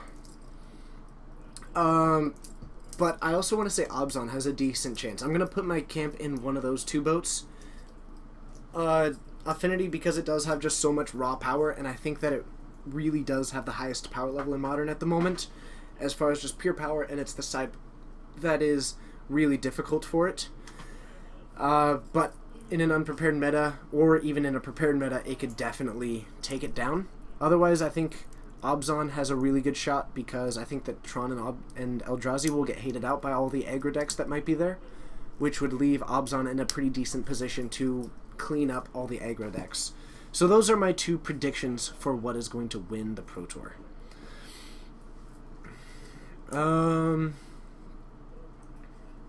Will we get the fetch lands and shadows? Oh, the rest of the battle lands. That would be pretty cool. I don't think so. I'm hoping to get either the battle lands or the fetches, but I doubt we'll get the enemy fetches with with shadows. It could make sense. A lot of those names will fit well into that flavor, so we could definitely be getting them. And then the battle lands hopefully in a little bit after that, but I don't think that they're going to try and keep that mana base so powerful at the same time, because between the fetches and the battle lands, we have some of the craziest mana that we've had since pretty much Innistrad Ravnica, and I don't think that that's particularly healthy for the standard meta, because it raises the price of it, because there's no reason not to be in 4-color decks. So I think that they'll probably move away from that for the meantime. So I am expecting enemy fetch lands eventually, but I do think that we are unlikely to get them as long as there are battle lands, because if this mana base continues, standard is going to continue being wildly expensive. And I think that's part of the reason why standard has lost a decent amount of its popularity, at least in this area. I can't speak for every area, but I know that around here standard is a little bit unpopular, and I think that it's because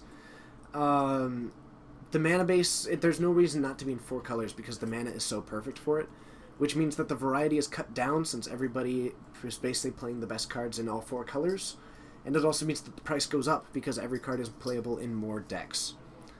So I'm excited to move away from this mana base where we might start seeing some more monocolored decks, two-color decks, things like that.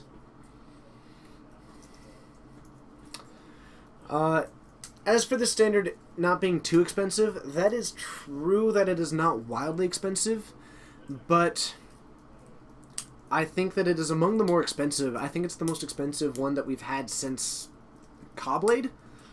That might have been just during Zendikar itself, though. So, as far as Ripshot, I think the fetches are going to hold their value. They've been consistently going up anyway. Sunny T24, that is an excellent point. I will say if there is a benefit to the standard mana bases at the moment, it is that a lot of players have been able to transition into Modern because of those mana bases. And that's something that I really like, because Modern is far and above my favorite format at the moment, and to see that continuing to grow is very exciting to me, because I think it has a lot of potential as a format.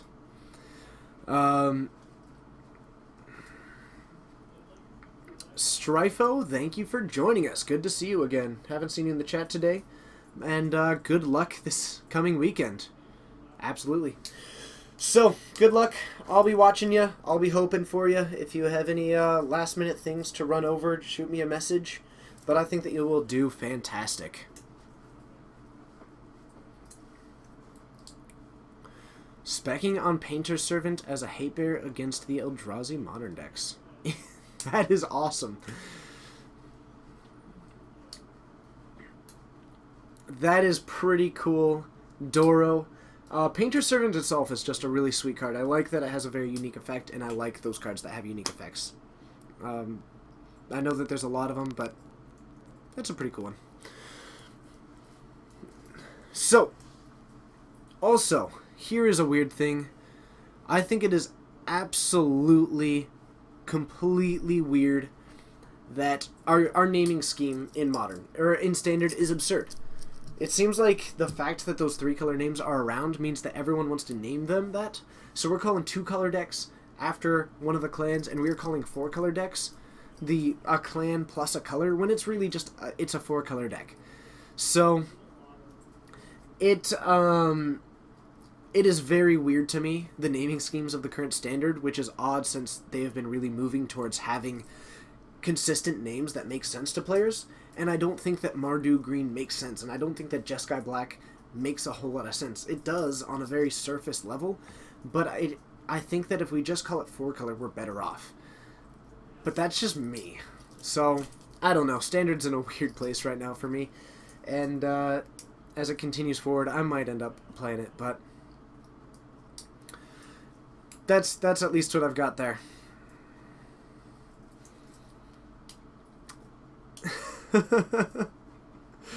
That is an interesting piece. I'm not sure how good Painter's Servant is against the Eldrazi. I think it can shut down some of the effects. It can also it can inhibit some things. I'm not sure if it does a whole lot, though. Might be decent as like a one-of, though. So, that's what I've got, and if any of you have any questions for me, please let me know. My knowledge is mostly in Burn and Affinity, though I do have a pretty solid Modern knowledge base. Continually open to learning more. But if you guys do have any questions for me, let me know. Just put @GeekFortress with your question, and I will answer them. Otherwise, I will be probably taking off here in the next 5 to 10 minutes. Thursday is go. Good to see you. Coleman was running your Wargate deck today. I am honestly not sure how it went, but slowly crashing in the chat. If you could let Thursdays go, how it did.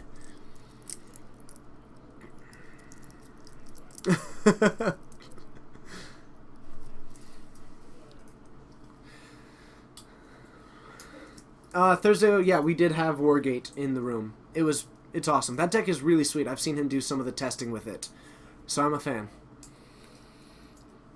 I also do like Painter's Servant and Build Your Own Upheaval, absolutely.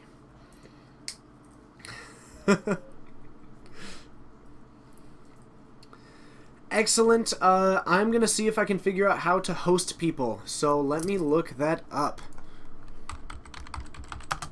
Or if any of you know how to host, please let me know. Atomic Tacos, where's Steven? He left. So, I don't know where Steven went, but he took off for the evening. I think he just pretty much called it a night, but I am here hanging out. Nope, he is still here, actually. You're still here, huh? I heard my name. Okay. I've just been like leaning against the door waiting for you to mention me. Have you actually? No. Okay, because that would be pretty awesome. Who's Atomic Tacos? Hi, Atomic Tacos. Atomic Tacos was wondering where you are. He missed you. I heard your call, Atomic Tacos, and I had to come back. Wonderful. Okay, so I am seeing what I can do here to find the host button. On a scale of 10 to 11, what was the most powerful and fun deck you've ever seen in Modern? Oh, was it? You're asking them. Scapeless Scapeshift. He personally asked where he or she personally asked where I was. I don't know. So I apologize. yeah, what's this Scapeless Scapeshift? I want to know about that. Scapeless Scapeshift is a Wargate deck that basically wins with Prismatic Omen and happens to run it, but it doesn't run Scapeshift. So it just wins by accidentally Valakut? Yes. By occasional Valakut, death by attrition. It's awesome. And it also runs Sun Titan, I think. Why does it play Wargate? Why does it play Wargate? What is it Wargate for? Everything. Isn't Wargate just chord but permanence? Yes. It's a sorcery though, right? I believe it is a sorcery, but he was able to get a lot of sideboard cards with it, things like that. So, it was a lot of fun. So, I have found your page, but I can't actually figure out how to host. I'm just gonna do some, try and figure this out. Okay.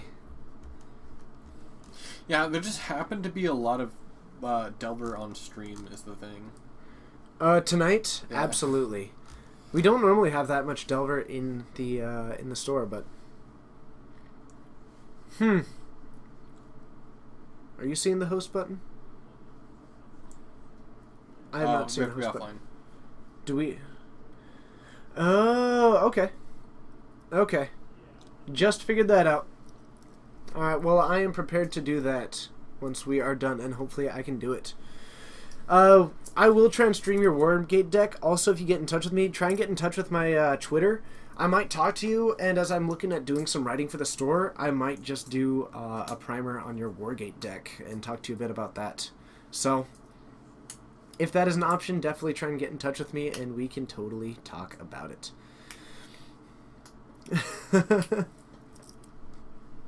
And thank you very much, Thursdays Go. I'm sorry, I was actually trying to wait until you were in the chat before I put him on stream, because I didn't want you to miss it. So, this Saturday I'll try and get him on the stream. Anyway, I think... Oh my gosh, he's from Wisconsin. He might know all about cheese curds. Oh, Thursdays Go, tell us about cheese curds, because we were trying to learn about poutine earlier, and this is important. Anyway. Oh. I took away your label because you left me. My bad. I don't actually use Twitter. Someone got really upset that I didn't have a Twitter, so... Yeah, it might actually I get a notification from Twitter like once every 2 weeks saying like, Magic the Gathering is following someone. Oh, that's pretty cool. I guess. Anyway, I think we are going to call it for the night. Thank you to everybody who has joined us. Stick around for a moment. I'm going to try... I assume that he is up and running. Doesn't look like it at the moment. Remember, if you bring us poutine, you get to host, or you get to co-host. Absolutely. So, thank you to everybody. Feedback is always appreciated, and I'll be looking to put that schedule for the month up on onto Reddit, onto the Magic TCG page tomorrow. So if you are on Reddit and you see that post, go ahead and leave any feedback in the comments. If you have it, I'd love to get it, because I can address it much better if it's in a written format other than what disappears in this. So I'm very excited, and hopefully we can get some new people from that. So, have a good night, everybody, and I'm going to see if I can put you through to someone else who might be able to, hopefully is interesting for you all. So, have a good night, everybody. Rock and roll forever. The sky's the limit and space is the place. Too hot to handle, too cold to hold. The sky's not the limit, we have footprints on them. True. Too hot to handle, too cold to hold. Have a good night, everybody. And, Bushbackers. hit that follow button, and we will see you this Friday at 7:30. I will have Joe back in the booth with me from last time. He was a lot of fun, so we'll be doing it again. Good night, everybody.